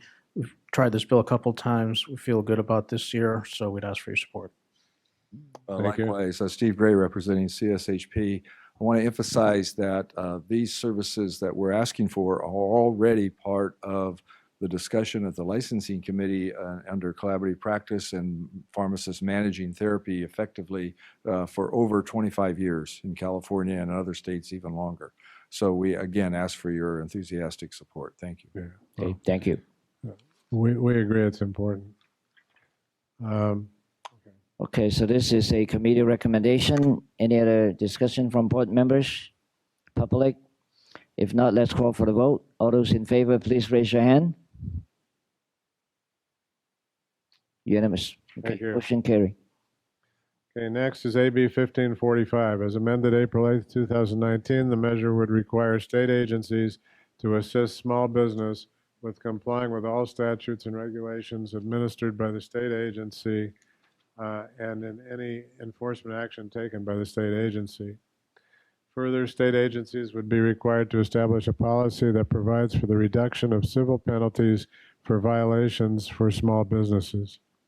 As the analysis highlights, the board currently provides the Ask.Inspector program that provides licensees with an opportunity to seek guidance from an inspector. Further, the board's newsletter and self-assessment process provide other educational resources for all licensees. The status is that it's in the Assembly Appropriations Committee. The hearing was scheduled for May 8th, but it was postponed. Oh, okay. So it's happening. The committee's recommendation is to establish an oppose unless amended position to address the conflicts the measure creates with the APA. Suggested amendments would include removing the conflict the measure creates with the dual role of the board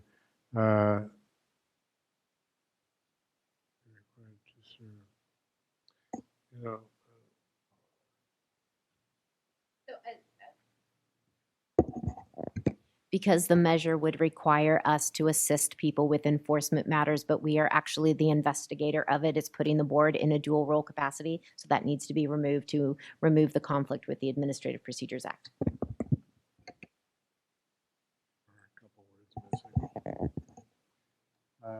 Okay, so oppose unless amended is our position. Okay, and this is the committee recommendations. Is there any comments from board members? Public comments? If not, let's call for the vote. All those in favor, please raise your hand. Unanimous. Motion carried.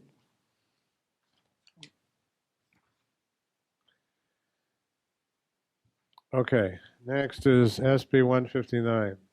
As amended April 30th, 2019, the measure would authorize a pharmacist to furnish pre-exposure and post-exposure prophylaxis under specified conditions.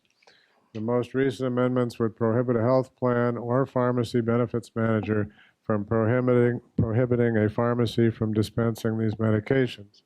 Staff notes that this measure expands access points for these medications. Senate Appropriations Committee hearing is scheduled for May 13th. The committee noted that the measure seems consistent with previous policy measures the board has supported, such as those included in Senate Bill 493 from several years ago. The committee heard from CPHA, who is co-sponsoring the measure. They noted that high success rate of the medications and the proposal requires pharmacists to follow the CDC guidelines. Also in support of the measures is the United Nurses Association of California. The committee was advised that CSHP has an opposed unless amended position. They are seeking amendments to broaden who the board can consult on its implementation efforts.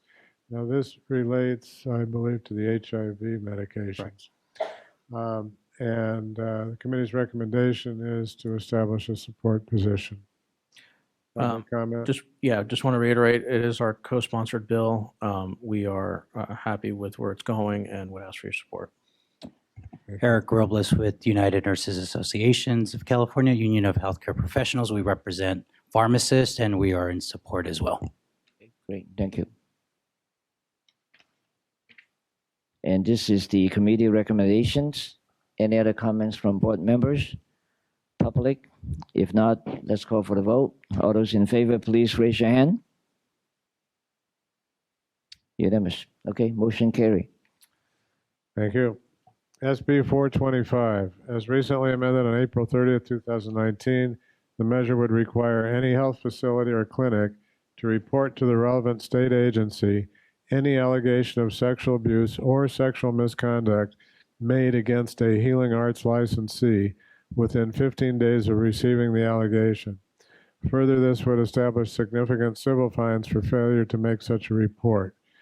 And I understand those fines could be as high as $50,000. It's currently in the Senate Appropriations Committee, hearing scheduled for May 13th. During our meeting,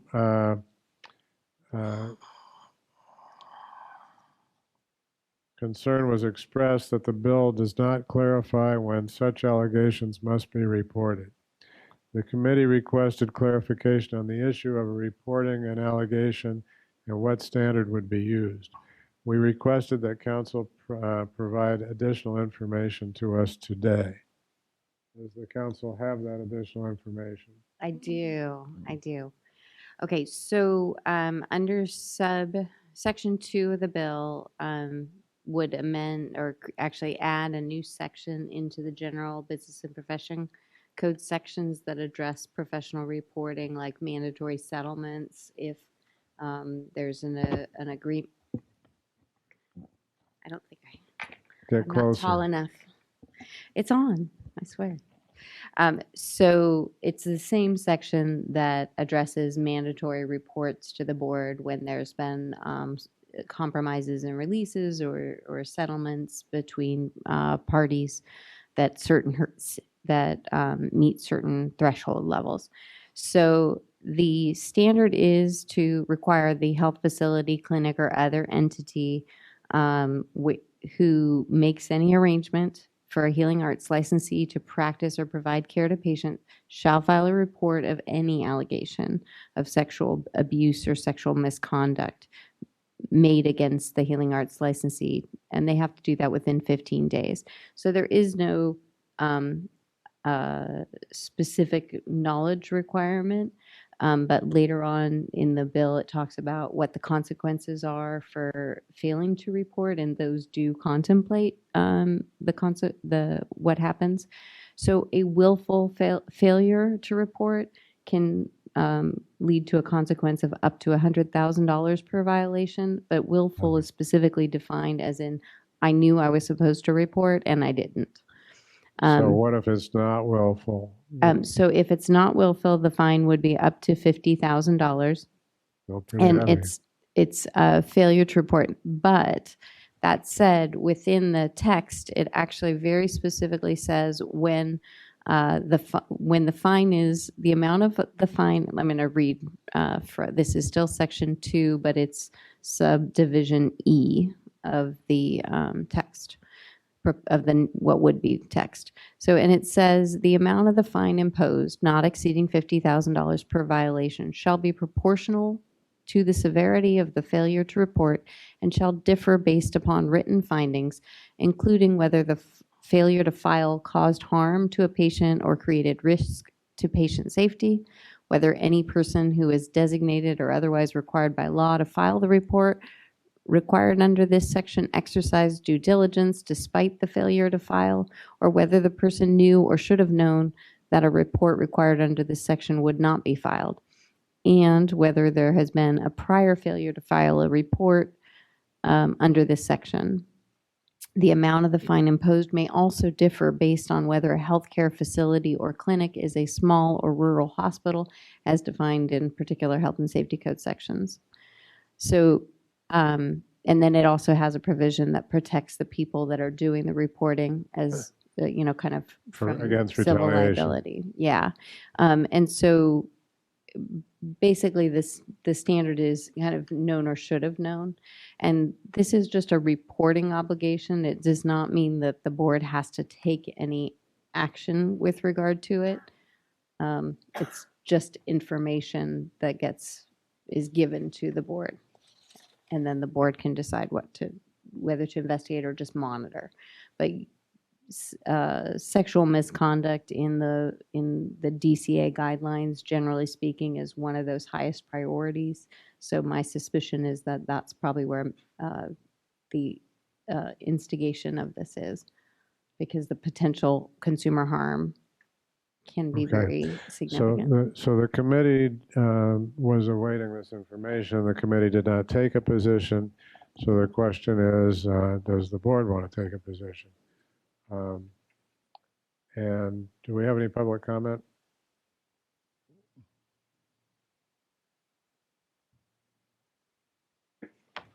Yeah, Steve Gray is an individual. First of all, thank you very much for that. That's very helpful. The part that I'm still concerned about is what was just reported as any allegation. It doesn't qualify it as an allegation related to their duties as a healthcare practitioner. And so the question would be, there's an allegation of sexual misconduct completely unrelated to the practice of pharmacy or the practice of medicine or the practice of nursing. It may happen, outside the facility in a social environment, in a personal environment, in a domestic environment with a family. But a pharmacist or a pharmacy technician, et cetera, learns about it. So there's this allegation, quote, any allegation. It doesn't say, and it has nothing to do with a consumer, has nothing to do with a patient under their care. It's unclear to me whether there is a reporting obligation in that situation, and therefore I would suggest that that needs to be clarified, because we know, for an example, that there are other reporting requirements, such as elder abuse and child abuse. But as my understanding, those don't apply unless it's comes to light as part of your professional duties, et cetera, in terms of mandatory reporting. So I think that needs to be clarified. I think this is complete speculation. I believe that the intent was that this was an allegation learned about in the course of your practice in healthcare, et cetera. But that's left open. And since the fines and the stigma that goes along with not reporting, et cetera, are possibly so large, I think that needs to be clarified, or either that or the board won't know what to do about a particular allegation. Is CSHP engaging on this measure to seek clarification? No, not to my knowledge. But this is just my concern about, clarification and protecting people so that we don't end up after the fact with a very unfortunate situation that everybody acted in good faith, but it really wasn't the intent of the law. If I can just make one other comment, if it's appropriate, I apologize. Go ahead. So I think that this board takes action on unprofessional conduct, and unprofessional conduct does not always need to happen in a pharmacy. And I think that that's what the law provides, and I think that there is an abundance of case law that supports that as well. And I would add to that, especially as the scope of practice with regard to what it is that pharmacists can do, and the more interactions that you have as a healthcare provider, and access to patients, those interactions are more and more potentially serious. So I concur with what Ms. Sodergren said, that actions don't have to have happened in your in a workplace for them to bear on the licensee's ability to act. And this is not a requirement that any action be taken. Certainly, the board itself could consider all of those factors when it hears. It's just a matter of whether or not it's reported. And obviously, it would consider the circumstances if it were reported. But this would be an allegation against the healthcare practitioner. It would not be an allegation against their brother-in-law or something like that. Yes. Yeah. Only an allegation against the practitioner. Right. So if a practitioner was at a party and somebody came up and said, your brother-in-law just, sexually abused me or something, that pharmacist that was there at the party wouldn't have to report. No. It would only be if it was the employer, a professional that was there, that was doing it. A healthcare provider. It would like if you, I think there's an argument to be made, but again, these are sort of, you get into some pretty convoluted fact patterns, but if there were a coworker there, right, and the coworker was reported, there could potentially arise a duty to report. But there'd have to be some connection between the person that has to report and the person that's doing the bad deed. Mm-hmm. Yes, the person who has to report has to be aware and work with the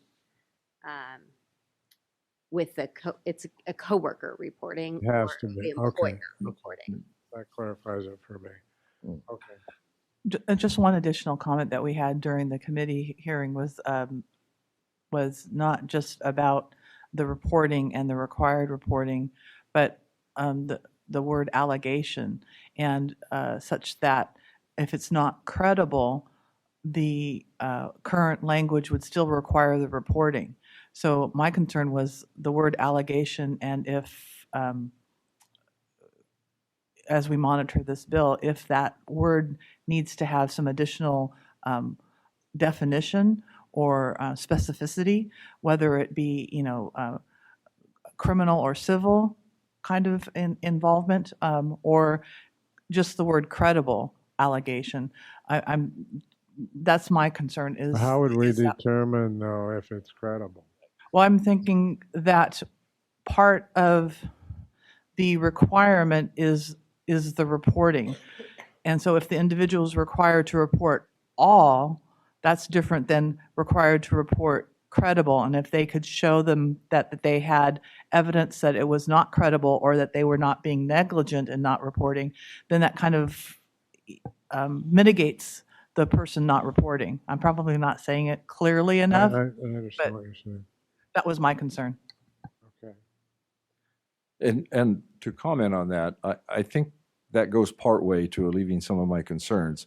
And the word credible allegation, the phrase credible allegation, is used in law. And I can give you the example.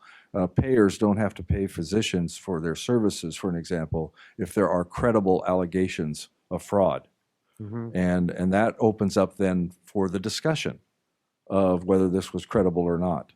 And so that word may sound as it's unimportant or superfluous, but it really opens up to, where, hey, wait a minute, no reasonable person would think that allegation was credible.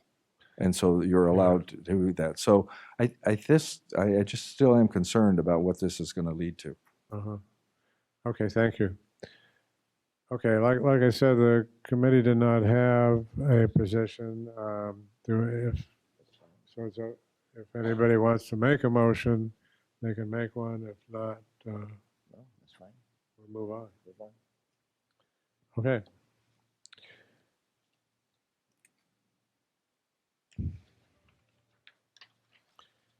SB 601.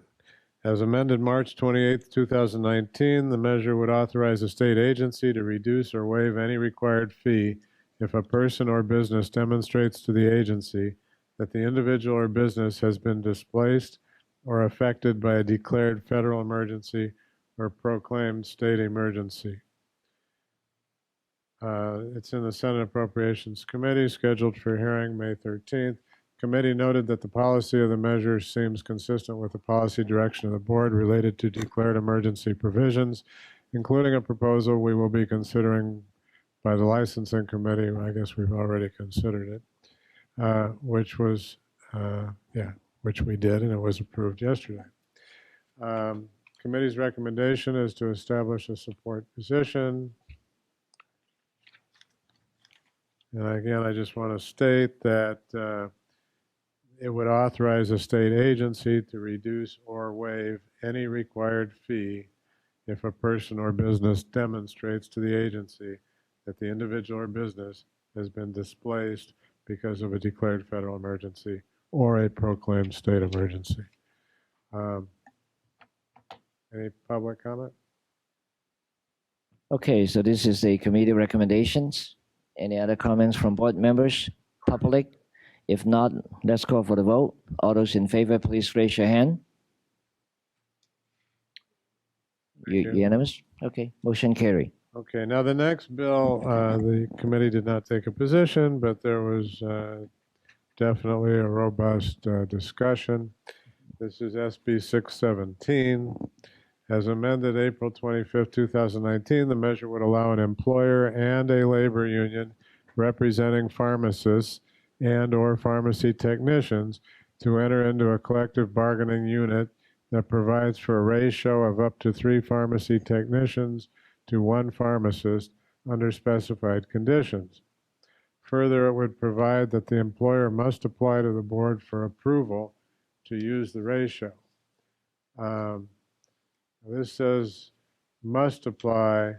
I believe the exact wording is that the board shall approve the ratio. It's currently Senate Appropriations Committee, scheduled for hearing May 13th. The committee received significant public comment on the measure, both in support of and in opposition to the measure. Those in support of the measure discussed the benefits to patient care by freeing up the pharmacist to provide more clinical and patient care services. Those in support included UFCW, who is a sponsor of the measure, as well as SEIU and CVS. As part of the discussion with UFCW, it was clarified that the board would have the ultimate authority to ensure that the public is protected. The committee was also advised about racial requirements in other states. The committee was advised that Albertsons Safeway has a support if amended position. They're seeking to remove the board approval requirement established in the proposed legislation. CPHA noted concerns with the bill and indicated they believe education and training requirements for technicians need to be addressed first. The United Nurses Association of California spoke in opposition, indicating 3 concerns with the measure. 1, increasing the workload of pharmacists through supervisory duties. 2, the collective bargaining process where pharmacist engagement is not required, because apparently the bill says that the collective bargaining could be only with 1 unit, which would be the technicians, and the pharmacists would not have anything to say. Or they could do it with the pharmacists, and the technicians would have nothing to say. That was what was stated yesterday. And the third is that the ambiguity in the bill related to the board's role. Member Butler spoke in support of the measure, indicated that the proposal is consistent with the feedback she receives from pharmacists asking for additional pharmacy technician assistance. Member Serpa expressed some concern that the provisions did not apply to all practice settings, thus creating inconsistent standards. Ultimately, we did not make a recommendation on the bill, but noted that clarification should be sought on some components of the measure, including if, as written, the board shall have the authority to make a determination on approval, and if a pharmacist retains the ability to refuse to supervise a second pharmacy technician, as is the case under current law. Do we have public comment? Oh, I would like counsel to respond. Okay, so I did look into the second part of it of whether or not the pharmacist would be able to refuse to supervise a second pharmacist technician. And I don't believe that that would apply in the event that the board had approved this ratio because of the word notwithstanding any other law placed before in subsection J, as well as where the provision about refusing to supervise a second technician is located in statute. It's under subsection F3, which applies to the 1-to-1 ratio and then the 2-to-1 ratio. And so I don't see how that could be made applicable in the event that this third scenario happens, and it might be up to 3, which would be a 3-to-1 ratio. Thank you. Hi. Yes. Hi. My name is Delphine Hicks, and I am a pharmacist covering the San Fernando Valley. I am here today to ask the Board of Pharmacists support for SB 617 legislation that would allow pharmacists in a retail setting to supervise up to 3 pharmacy technicians. California's pharmacists like myself have been asked to take on more and more responsibilities to fill gaps in our healthcare system. Pharmacists are highly trained and willing to take on the additional public health roles, but we need to be able to focus on the important patient safety measures for each of those roles. I have heard from my fellow pharmacists that there just are not enough hours in the day to do everything we are asked to do to the best of our professional ability. Increasing the ratio between pharmacists and highly trained, licensed pharmacy technicians will allow me to focus on my increased responsibilities like dispensing vaccinations and patient consultations, while the technicians can assist with other tasks of the pharmacy. Last year, the Board of Pharmacy supported SB 1442 to put the health and safety of our patients first. I urge you to support SB 617 to keep our patient safety at the top of our to-do list. Thank you for your time. Thank you. My name is Nan Motwani. I work for RIDED. I would like board to support SB 617, changing ratio from 1 to 3 technician per pharmacist. That will increase the help for pharmacists that's needed for now for us to perform our professional duties, and more help is always available. Then it's a more better for us to work with the public safety issues. Thank you. Thank you. We didn't take a position, but Can I ask for just a clarification? And Kelsey's might be directed at you. So it says, notwithstanding any other law, an employer or one or more labor organizations representing employees who are pharmacists, pharmacy technicians, or combination of thereof in an employer's pharmacy may enter into a bona fide collective bargaining agreement providing a ratio of up to 3-to-1 pharmacy technicians per pharmacist. So does that mean that if the pharmacy and the labor union do not agree to that 3-to-1, that then that pharmacy who's covered by that labor union could not have a 3-to-1? So it says up to 3-to-1. So I guess Hmm. it could be a 2-to-1 ratio, or it could But be. so it's part of the Yeah. It's part of the agreement, yes. So they have to agree upon it, yes. So as part of the negotiation with the labor union, Right. so Rite Aid could say we want 3-to-1 and work on that with UFCW, but another pharmacy, say CVS, in their negotiation, it's only 2-to-1. So Right. in There's one way to fix CVS, it. it would only be 2-to-1, and in Rite Aid, it would be 3-to-1. So it's predicated upon the agreement between that pharmacy entity and the labor union. Yes. Right. There's a way to fix it. The way to fix it would be if we said support if amend, and the amendment would be to allow the 3-to-1 to all pharmacists and all pharmacies, and not just those that are in a collective bargaining agreement,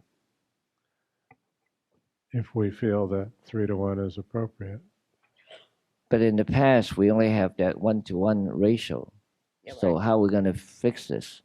Well, like he just No, said. I'm just saying, we could do a supportive amendment and include that as amendment if we decided that 3-to-1 would be appropriate. Anyway, let's hear the other public. Thought we were going to send it back to committee. Yeah, we are. I mean, well, that's, yesterday, that was what we said we would do. Okay, go ahead, Michelle. For more information. Thank you, Dr. Law, members of the board. Michelle Rivas with the California Pharmacists Association. Just to reiterate our position, we do have a straight opposed position on this legislation. You may recall that there were a number of attempts last year to increase the ratio, and the numerous conversations that we had with various stakeholders, we were hopeful that there would be a bigger conversation that would include this body about tech ratio as a larger issue. And part of those discussions we were hoping would be around the education and training of technicians. We absolutely appreciate the role that they play in the pharmacy. However, we think if and when the time comes that there's an increase in ratio, the issue that needs to be dealt with before that, again, is the education and training of technicians, and that conversation has not taken place yet. I know there's legislation right now that speaks to those issues, but that's specific to the remote pharmacy issue, not pharmacists working in other practice settings. Our other concern around this specific issue is the collective bargaining component. If we're making decisions that do impact patient safety, we don't think it's really appropriate to have that language in there. And we have been under the assumption that if the time comes that there's a change in ratio, for those employees who are members of collective bargaining, that would be something that would be a negotiated issue. It's been my understanding that if you are part of, again, a representative group of employees, any change in work conditions, that goes to the table and it's negotiated. Management, by and large, doesn't have the authority to make those kinds of changes. People are represented for a reason, and that's what their unions do, is they protect them and they look out for them. So again, it's always been our understanding that if there's a change in ratio, it would be subject to collective bargaining. So that's another concern we have about this piece of legislation. Happy to answer any questions. Can I ask one question of this? So you're saying that our technicians, as currently trained, would not be able to operate in a 3-to-1? Our concern is if there is going to be a requirement for pharmacists to supervise more than what is allowed by law right now, that there should be a higher level, again, and at least some discussion around how well those technicians are trained, because if they're going to be doing if they're going to be working, again, with pharmacists supervising even more than what's required, that there should be a conversation around the training and education that technicians currently have, and that includes CE. And again, we were hopeful that those conversations would have taken place before there was another discussion around ratio. I think we have in the licensing committee talked about technicians and, advanced practice, and really looked at, their education level. I guess I wasn't aware that in order to change the ratio, we needed to increase their education level.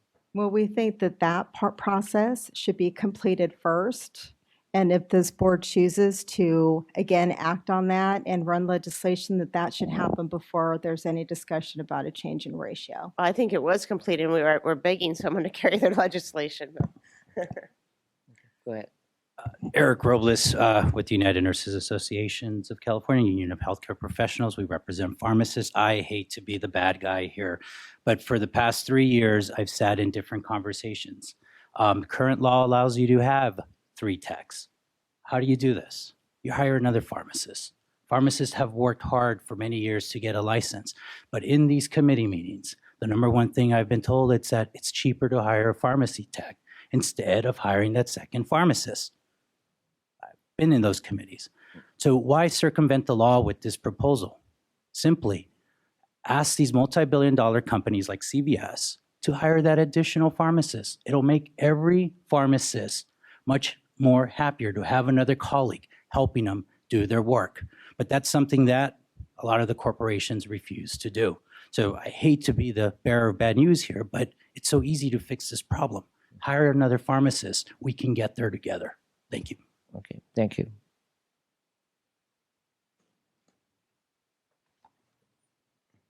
Hi, thanks for the opportunity to testify. Don Gilbert on behalf of Rite Aid. So we have an interesting position. We do oppose SB 617. We appreciate some of the discussion here about how to fix it. For example, Mr. Chairman, committee chairman, regarding taking collective bargaining out of it. We're in an interesting position because we're the only fully unionized chain drugstore in the state. So this bill would actually give us a competitive advantage, which we wouldn't mind having, frankly. However, we'd have to sacrifice a greater, more important principle, which I think you all will appreciate, which is that the practice of pharmacy should be based on healthcare matters. Decisions about it should be based on healthcare matters. We may disagree, and we often do, sometimes here, about those matters and how they should apply, but at least they're limited to healthcare. This bill really intersects unrelated areas of public policy, and that's very dangerous, a very bad precedent. Some of the stakeholders who support this bill we've been trying for years to expand this ratio, and some of the stakeholders who support this bill even last year opposed our effort to expand the ratio, yet they're talking about healthcare safety, about safety of patients here today and in committee in the legislature. I have a suspicion that maybe there's another motive. Thank you. Thank you. Peter Kellison on behalf of Walgreens. I will be brief.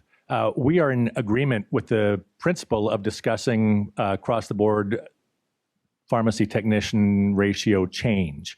What Walgreens opposes with the bill, and we appreciate the author's intent, however, in this case, the cure is worse than the disease, is when it comes to patient safety, a collective bargaining agreement does not make a pharmacy a safer pharmacy, nor does a collective bargaining agreement make a pharmacist a better trained pharmacist. Pharmacies and pharmacists are licensed by the Board of Pharmacy, and they have a scope of practice and a professional judgment and discretion that is regulated in statute. We don't know how collective bargaining agreements intersect with the practice of healthcare and pharmacy.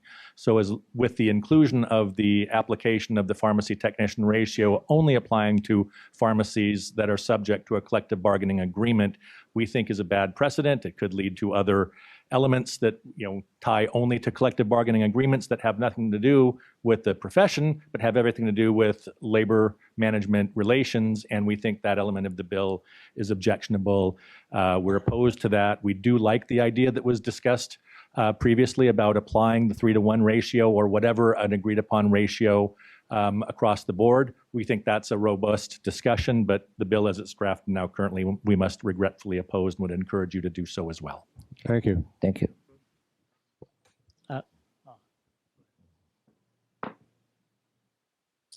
Good afternoon, Mr. Chairman, members of the committee. Alberto Chorico on behalf of the United Food and Commercial Workers. Just want to highlight a couple of things. I know we had a very robust discussion yesterday. There's been some comments here that I'd like to bring our perspective to. Number one, the inclusion of collective bargaining agreement. United Food and Commercial Workers represents both pharmacists and farm techs. We believe that the best way to protect the interests of both is through the collective bargaining process. That's why we organize workers. Our objective is to raise the standard of living throughout California, and a collective bargaining agreement is the way that we do that. So that's why the provision for a collective bargaining agreement is in the bill. We are also very cognizant of the concerns about patient safety. That's why the provisions that require any change in the tech ratio come before the pharmacy board for approval. It's not something, as we discussed yesterday, it's not contemplated as a rubber stamp where, we had a discussion about the shall and what exactly does that mean. The purpose of the bill is for there to be full engagement between employee representatives and the employer at the collective bargaining level. A second level of engagement by the pharmacy board, which has to review the documents submitted under the bill and to assure that patient safety, the pharmacist, and the farm tech's interests are all protected. The bill does not change the scope of practice for anyone whatsoever. And it does not change the current status or the current law for non-union, non-collective bargaining agreement stores. So it's status quo for everybody else. So if a union and its employer decide that for that particular store or that particular corporation or that particular region in the state, there are sufficient pharmacists, there are sufficient farm techs, there is a need for an expansion, then that will be negotiated and if it makes sense. Once that happens, it has to come before this board. So we think that we have struck a balance between the interests of employees, pharmacists, farm techs, the interests of employers, and the public interest when it comes to patient safety. And so we respectfully ask for a support position. Thank you. Thank you. Pat Whalen, Ellison Wilson Advocacy here on behalf of United Nurses. We did have a robust discussion yesterday, and so I will be brief. For those of you that weren't on the Ledge Committee yesterday, you may have gathered this is a somewhat controversial bill. In fact, while it's currently in appropriations, it made it out of its policy committee, which is a 9-member committee. It needed 5 votes. It got the bare minimum 5 votes, barely made it out. And that is because a number of pharmacists came up to the Capitol and testified that they did not like this bill. And the reason they didn't like it is because it takes away the pharmacist's voice in this discussion. It says to a company, you don't have to talk to us at all. You can negotiate with farm techs to decide who we're going to supervise, how many we're going to supervise, and all the rules and regulations related to that. And pharmacists said, yeah, it's great to talk about giving us more help, but don't cut us out of the process. And that's exactly what this bill does. And that's why UNAC is opposed. I would respectfully suggest that all of the comments you heard yesterday and today about what the true intention of the bill is and how, yes, the bill may be ambiguous, but here's what we mean, that's great, except it's meaningless until it gets put into the bill. Because 2 years from now, when people are litigating what the bill means, no one's going to say, oh, well, remember, UFCW told the pharmacy board that what they really intended was X. So this bill needs a lot of work. Your staff mentioned yesterday there were a lot of ambiguities about implementation and operational concerns about how does the board exercise its role? Is it a mandatory approval? If not, what discretion does the board have? All of those questions are up in the air. And I would really like to thank the comments by council earlier today, because it was mentioned yesterday near the end of our robust discussion that all of our concerns should be ignored because, after all, the pharmacist could just refuse to supervise. And now we know that's not a correct statement of the law. So for all those reasons, we'd urge you to send this back to committee, as was discussed yesterday, because there's a lot of work to be done on this bill still. Thank you. Okay, members comment? Albert? Testing. Can you guys hear me? Yeah. Can somebody explain to me, yesterday, we were hearing that we don't even have single technician to helping a pharmacist. And now, today, I'm hearing that we need 3 technicians per pharmacist. How can you explain that to me? I can't understand that. I mean, yesterday we were fighting. We were demanding to have a technician to help our pharmacists, and now you want 3-1. And if you have 3-1, the consumer safety will be affected because you have 3 technicians to fill those prescriptions, and the pharmacists have to check 3 times those prescription. So how can they handle that added workload and also take care of the consumer safety at the same time? So I don't understand that. So I hope somebody could explain that to me. Thank you, Albert. Albert, don't you think that we've put a lot of responsibilities on the pharmacists, in the last years that we've been on the board? A lot of non-discretionary duties that a technician could handle and the pharmacist doesn't need to do. And so by adding, You still need to check the prescription. Albert, let me just finish.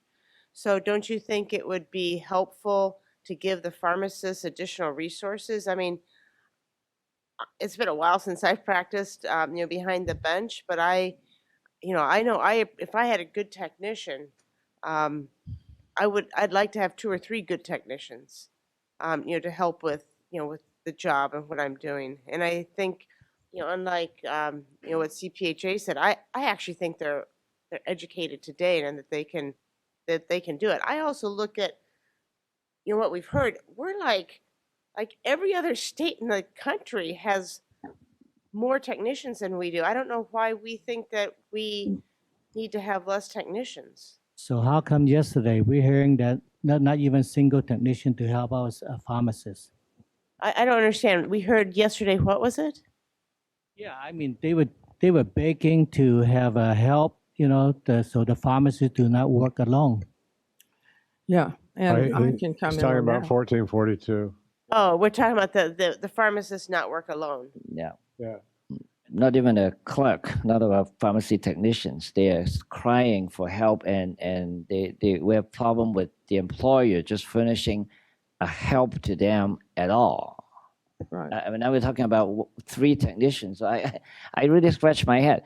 I think, why don't you guys demonstrate to me first? You could give 1 technician to that pharmacist first before coming back and ask for 3. I think we're talking about apples and oranges. And We're talking about when the one technician, that leave no pharmacist alone, is a situation where it's a very low volume store, and they're that's at trying to night have the and- technician there to help.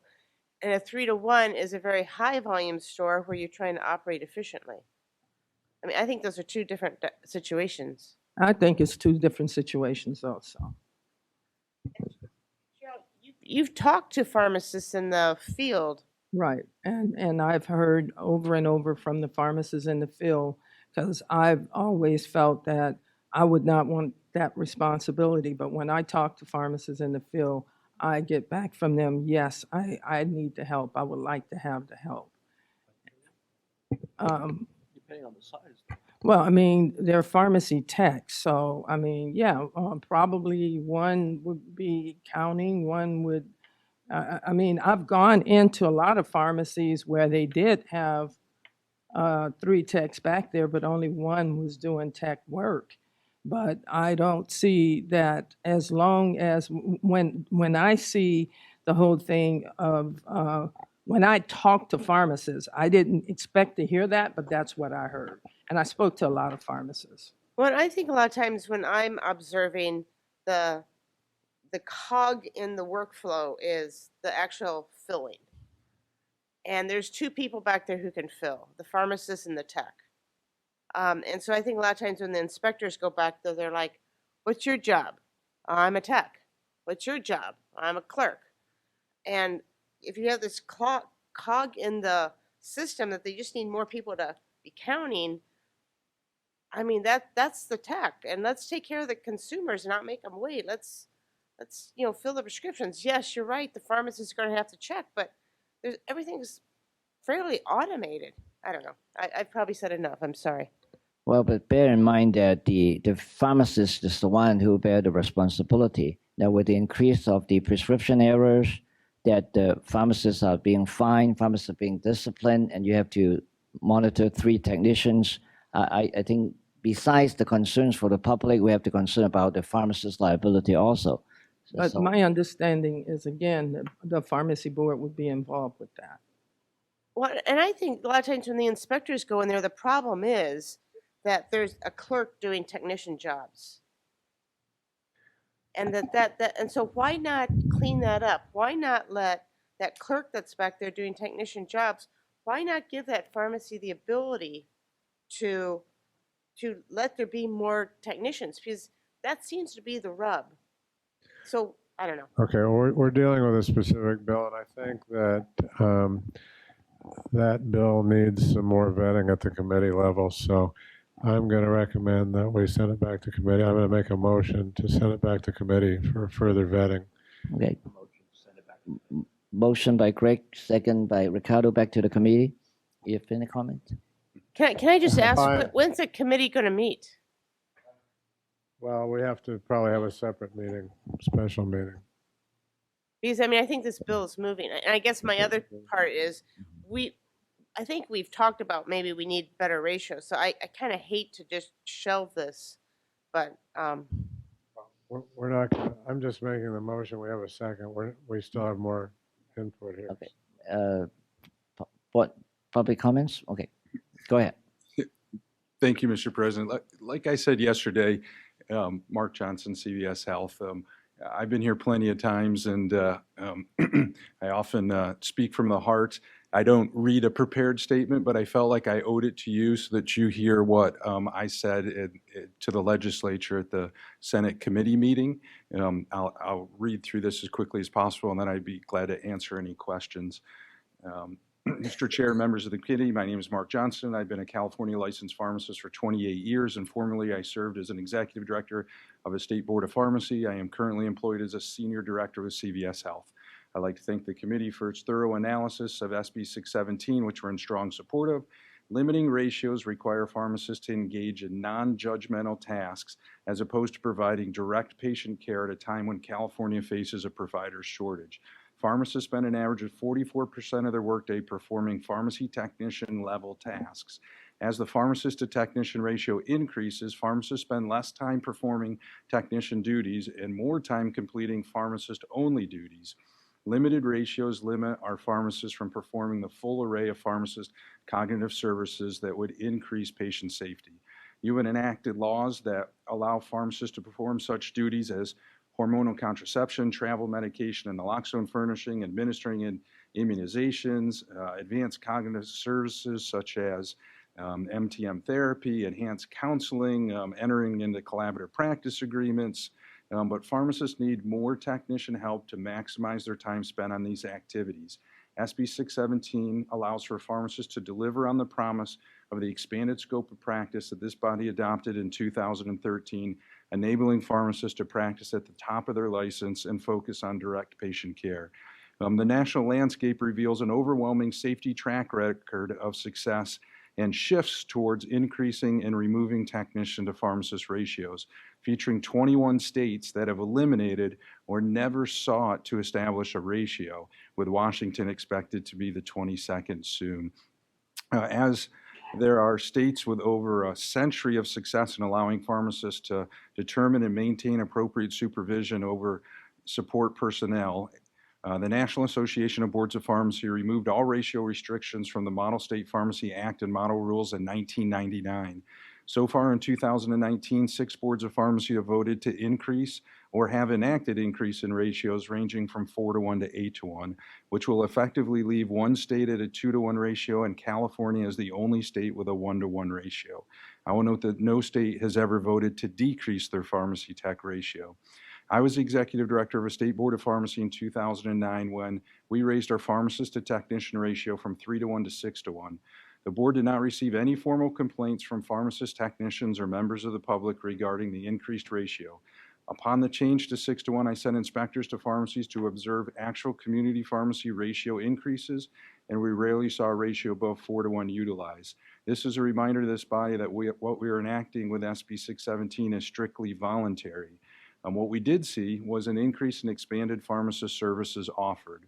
Last year, the state removed their ratio so that pharmacists could concentrate on the full array of patient services. This decision was influenced by Phil Burgess, longstanding president of the Illinois Board of Pharmacy, who stated, the Illinois Board strongly believes that the current Illinois pharmacy regulation, which do not have a technician ratio restriction, are appropriate and in no way jeopardize the health and welfare of the citizens of the state of Illinois. On behalf of CVS Health, we believe this bill is long overdue. It's been more than 20 years since California increased the pharmacist to technician ratio. We urge the committee to pass SB 617. I'd be happy to answer any questions that you may have. And I'd be happy to answer any questions that you may have. Okay, thank you. I actually would ask the other board members to vote down the motion, because I think that what we need to do is take a stand on this, and we need to move ratios forward. By supporting the motion, sorry, Greg, but by supporting the motion, we kind of shelve this, and we're actually making a statement that we don't think that ratios need to be addressed. And I think ratios need to be addressed. Yeah, Yes, Steve. Steve Gray, as speaking to the motion, I would suggest also that you not send it back to committee at the way it is right now. I think the question that I would recommend you ask council is that if this bill passed as worded today, what is the board's role? I mean, one part says they shall approve, the other part says they have to apply. And I don't know how you reconcile those. I know we've heard from people what they intend, but it's unclear to me, whether the application makes any difference or not if the statute says it has to be approved. So I think that's the first thing. The second thing is something I mentioned in committee yesterday, and I think goes along perhaps with a compromise. And so I just want to throw it out there. And I was very much involved with the current statute when it was developed, as Mark Johnson said, many decades ago. The ratio for outpatient pharmacy is in statute, and the board can't do anything about that. It's in statute. But the ratio for hospital pharmacies is left up to the board, and they can adopt the ratio in hospitals by regulation. Currently, it's 2-to-1. But that other boards of pharmacy across the country, over the evolutionary period, took that option. They said, okay, we'll support an application for a higher ratio, and then in that process, they attached criteria like, okay, you can have a higher ratio if you will implement this, or if you will demonstrate safety, et cetera. California did this in the hospitals when it allowed tech for hospital distribution by saying that the law, they would only support the law to allow that if the hospital implemented clinical pharmacy services, cognitive services in the hospital. So attaching a condition is already to the ratio of technicians or the duties of technicians is already a precedent set. So that could be one way we could move this forward. But I really think the real issue with this bill is if it was passed today, I wouldn't really understand what the board's authority was one way or the other. Thank you. Hi, Eric Robles here again. So we do support the motion on the floor. I mean, having good public policy is important. Sending it back to the committee will help us address this issue, have a more robust conversation. We'll be able to have more pharmacists be part of the conversation. I think if we send it back and we support this motion, we'll have more people available to talk about this. Thank you. Thank you. But I do need an answer from Kelsey, yes, because we need to clarify this. Okay, so as I read it, it says the board shall approve an application from an employer to use the ratio allowed by the subdivision if all of the following conditions are met. So it is a shall. If X, Y, Z, the board shall. No questions asked. And then it says the employer applies to the board. And that to me is just the application that is discussed in the prior sentence. The board shall approve an application. So they're required to submit something to the board. They're required to submit an application. But the board shall approve that application. Okay, does that mean, in your opinion, does the board shall approve, is that a direction that the board has to approve it? Or is that a direction that the board shall decide whether to approve it? It gives the board no discretion if the conditions are met.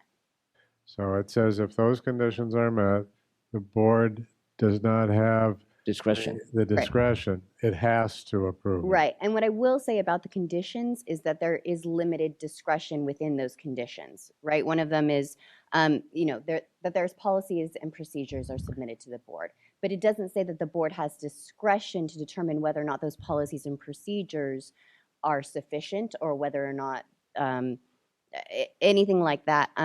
Ensure that the pharmacy technician is licensed with the board or working as a Well, trainee. shall approve doesn't mean we have the authority to approve. It means we have to approve. Right. So those are a lot of the things are already required by law. So what I'm saying is it wouldn't be hard to meet that threshold. But we have the statute of that 1-to-1 ratio right now. So does that mean this statute supersede the one that we have? So it doesn't necessarily mean that it supersedes, it just works in conjunction with, because there are going to be those pharmacies that do not enter into bona fide collective agreement bargaining or collective bargaining. But if they do have agreements. this collective bargaining, then we have to approve it. So that takes the discretion out of our hand. Right. So those that Then why would we want? don't meet J. Why would we want to approve something that people approve that we have no say to it? And I think the board does It have is a some board. say, the board has some say, but it's not the way that the bill is written currently. It does not give the board a lot of discretion. Send it back to committee. In my opinion. But I think we should read through so we're talking about if they meet all these things, then they shall approve. It's a pretty exhaustive list. I mean, some of the stuff are slam dunk. Establish written job descriptions, protocols, policies, and procedures. Ensure that they're licensed with the board. Ensure that each pharmacy technician is knowledgeable in the job descriptions, so on. Ensure the duties assigned to the technician do not exceed the established description of the protocols, policies, and procedures. Ensure that the technicians receive in-service training. So I know there is a concern that they're not trained. That is one of the requirements, that they are trained. Require and maintain assigned electronic confirmation patient confidentiality on each technician. Provide immediate personnel support. Provide the board upon request with a copy of the established job descriptions and protocols. Maintain policies and procedures. That they're supervised, that there's safeguards, that there's minimum qualifications, that we've documented in service education, that we've documented general duties. And I mean, there's a lot of requirements, that they know about errors, that they, so there's a lot of requirements. So I don't think we're selling ourselves short. I think it's a pretty exhaustive list. And if those things aren't in place, then we shouldn't be approving it. I'd like to call for the question because I think this is work that's better done in committee. There are lots of intricacies that need to be worked out that are beyond the time allowed at this meeting, and I think it should go back to committee. And so I'd like to call for the question, the motion as stands. Okay. Any further discussions? Yeah, so I just have one other thing to say is remember, this is not our law. So the intricacies aren't really ours. All we can say is, that we want, approve of amended sort of thing, or that we support. We're not going to be able to provide a lot of intricacies. Okay. All right. Let's call for the vote. Okay. All those in favor of sending it back to the committee, please raise your hand. Thank you, Maria. I'll go back to committee on it. Okay. Oppose? Abstain? Okay, motion carried.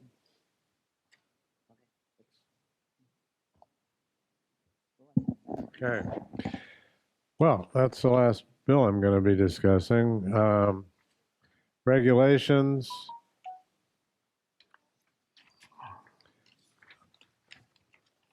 Okay, the only regulation I'm going to discuss is proposed regulation to amend Title 16 CCR Section 1711 related to quality assurance programs for ADDS, Section 1713 related to use of an APDS, and add Section 1715.1 related to the ADDS self-assessment forms 17M to 17M-112.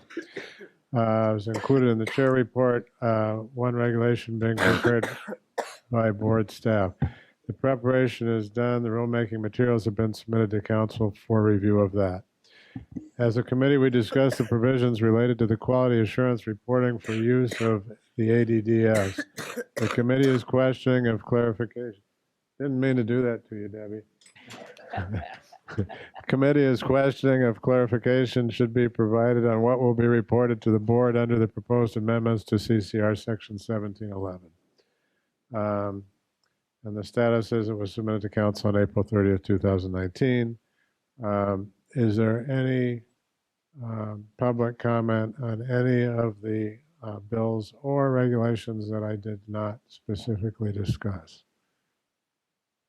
Nope. Okay, and then in that case, the future committee meeting dates are July 24th and November 5th, and that is the end of my report. Thank you very much, Greg, and your committee's work. And I think now we should take a lunch recess until 1:30 before we reconvene. Thank you.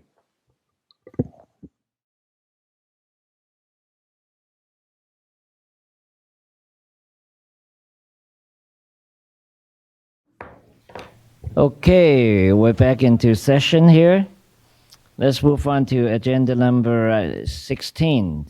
Executive Officer Recruitment, update on the recruitment efforts. At the March board meeting, the full board interviewed 4 candidates for the position. And at the closed session, we voted for 1 candidate to be appointed, and that the letter's been sent to the DCA pending approval. So before we got a final approval from the DCA, we're not allowed to disclose the information, and that remains to be confidential. So until we hear from them, we won't have anything to let you guys know. Until then, we'll let you know what happened. And that's it for the report. And then move on to another item is the update from the Department of Consumer Affairs. And then we have Chris here today, Chris Castillo from the department. So Chris, please come up and give us some updates. I can do that.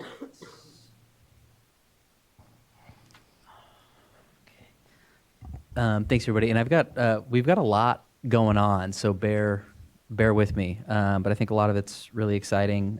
Chris Castillo, Deputy Director for Board and Bureau Services here at the department. Appreciate the opportunity to provide an update to you all here at the Board of Pharmacy meeting.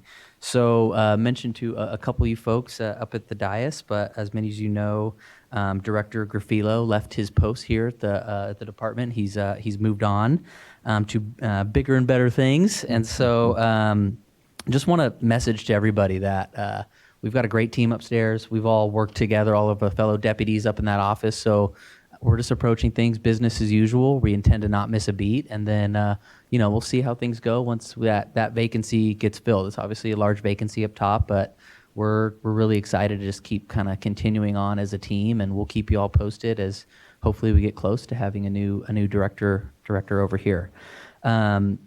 Executive officer salary study. This has been a huge project that we've been working on. I mean, over the project timeline was about 6 months, but we've been working on putting this thing together, putting it out for contract, getting a contractor for really the better part of the last year. Key component of our strategic plan. We're running a little bit behind. We did a benchmark survey analysis, which was collecting a lot of data from other states, trying to right-size our programs for similar positions across other states to do that analysis. We're getting really close. We've got a final draft that we're reviewing. Just going to clear it through, the folks over at agency and the governor's office. I'm really excited to get it out to everybody and start talking about it. I think we have a great report, and we're going to get this out to you all very, very soon. My estimation, I'm trying to avoid putting too many hard deadlines since I've missed the last couple, and I apologize for that, but I'm thinking we can get this out to you all in 2 weeks. We have been discussing a rollout plan, and I want to kind of broach that with you all a little bit. Once we get a date, we are going to put together a conference call that's going to include executive officers and board presidents, get you all on the line, talk through the various parts of the report. And then what we'd like to do is we'd like to reach out to every program that's included in the report and do one-on-ones with the executive officers and the board presidents to go into individual detail about your individual programs. We'd like to do those face-to-face. Everybody's a little bit spread out. If we have to do a call, we'll do a call, but we feel like it's important to engage with all of our programs on a one-to-one basis, in addition to the larger, hey, we're going to get everybody together to go over the broader points of the study. So recognize we're a little bit behind. I'm sure you were jamming on it, and we hope to get this thing out to you all very, very soon. Substance Abuse Coordination Committee. I'm looking at Patrick back here. We're putting together a survey to everybody who participated in the Substance Abuse Coordination Committee efforts last year. For folks that are familiar, took a really deep dive into Uniform Standard number 4.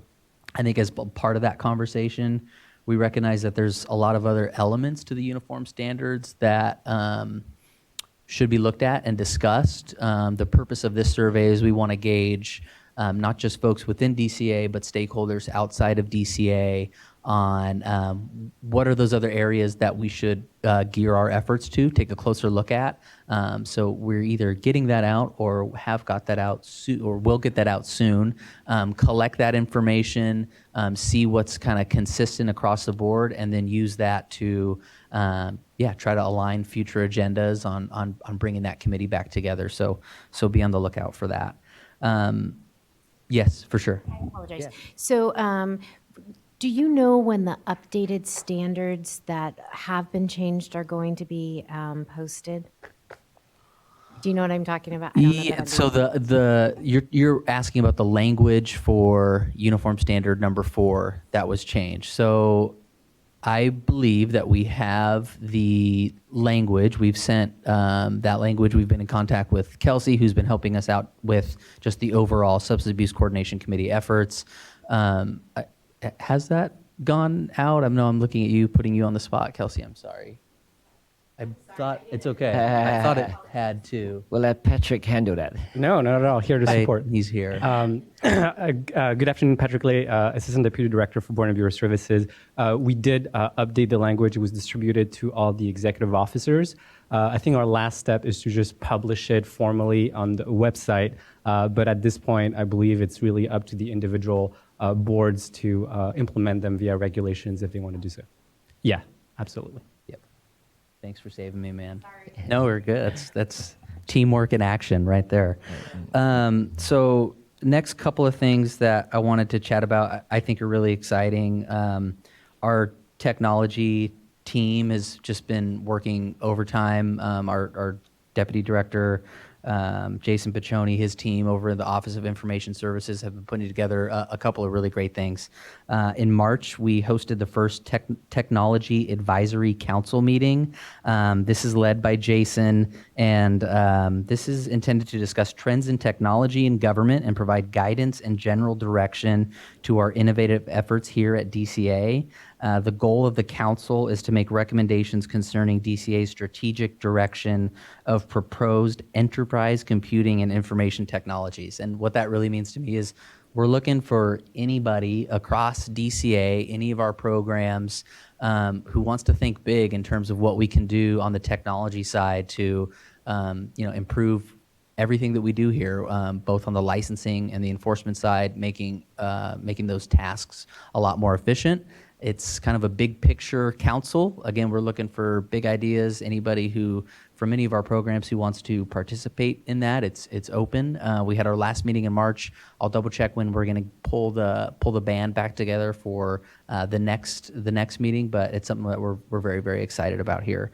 The second piece, and this is something that our team has had the opportunity to work with our information services team with, is the open data portal. I think this is really, really exciting. If you don't have the link, we can send it to Ann to make sure that you all can just sort of click around. But basically, we have moved towards a forward-facing open data portal that demonstrates all of the enforcement and licensing statistics, for all of our programs. On about a quarterly basis, we've reached out to programs to get the licensing and enforcement data, get it uploaded into this site. You can download a PDF, you can turn the information into a PowerPoint. We think this does a lot for your staff in terms of putting together your board materials in a really easy to look at and efficient way to display the statistics. And then just as an overall move, we are working as a department to make our information more open and transparent. Again, our Deputy Director of Information Services, Jason Piccioni, has been very, very active in this. I think you're going to see a few more things kind of coming out in this regard, but we are making a very concerted effort to really make our publicly available information publicly available. And this is like a huge first step for us. So we're super excited about that. And we'll make sure, if you all haven't seen it, that you have the opportunity to go and click around. We'd certainly encourage you to do so. Couple other ones, and I promise I'll wrap up here shortly. I want to give a shout out to Anne. She was with me and a lot of other folks around DCA at our Future Leadership Development Program presentation. So just real quick recap, this is a program that we've had in place for I think two years now, where we get a cohort of folks sort of at the management level of all of our programs who are interested in kind of taking the next step in leading our programs. We're looking at our future assistant executive officers, our future executive officers kind of in this cohort. They get a mentor from whether it's an EO or members of our executive team up on the third floor to kind of guide them through a large long-term project. They also get FaceTime with folks from the Capitol and the administration. Really great program that we've been trying to prop up for the last 2 years.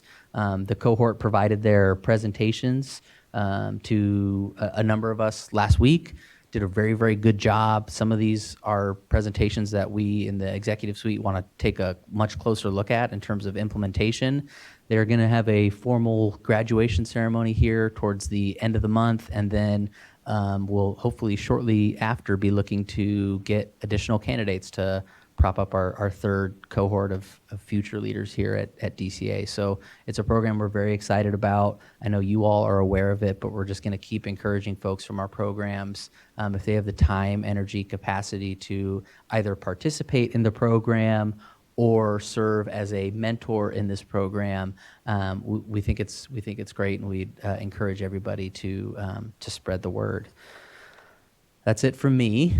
Happy to field any questions that you all might have while I'm here. And again, just appreciate the opportunity to address you all today. What's the hiccups about the fiscal system that's causing all the delay in the reporting of the budget? And what are they working on it now? Yeah, so I mean, fiscal continues to be a challenge. Our budgets team is working overtime on behalf of all of our programs. I mean, literal overtime to make sure that the budget numbers that you all have are reflected accurately. Still not 100% there with fiscal, and this is not a program that's just affecting the department. This is an issue that's affecting a number of kind of departments across the state. So it's not just us kind of working on this or dealing with these issues, but I assure you we're continuing the lines of communication with the folks over at Fiscal and trying to get this thing working in a timely manner for all of our programs. But we're not just there yet, and I couldn't give you a specific timeline on, hey, when's this thing going to be working perfectly? So, okay, yeah. I don't know if it's appropriate, but seriously, the budget office, we really appreciate all of the efforts that they've been doing, because operating in the dark with budgets is a very difficult thing to do, and they really are taking on a Herculean task. And so I wanted to thank you guys very much for that. Appreciate that. And I think the board, remember last time we request to have our own attorney on the issue. Now that you have new administration, we now have a new head on the DCA. So how's this process going to play out? Yeah. Goodness. So what I would recommend, and I think Anne has already kind of started this process or will reach out, is I would recommend having a conversation with Chris Schultz, our Chief Deputy Director, probably loop in Ryan Marcroft, our Legal Deputy Director, and just have this, not necessarily start this conversation over, but I think what's happened here is we know we've got a lot of new folks in different seats. We've got a new administration. We've got a new governor.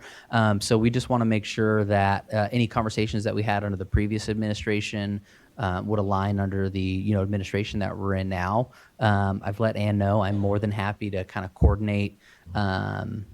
Again, not a brand new conversation, but let's address this issue again, and then we can come back to the board and discuss it more in detail after that happens, if that's okay. Okay. Yeah. Any other questions from board members? Well, good. All righty. Thanks as always. Thank you for the update. Okay, with that, I think this is all the agenda items we have for the public.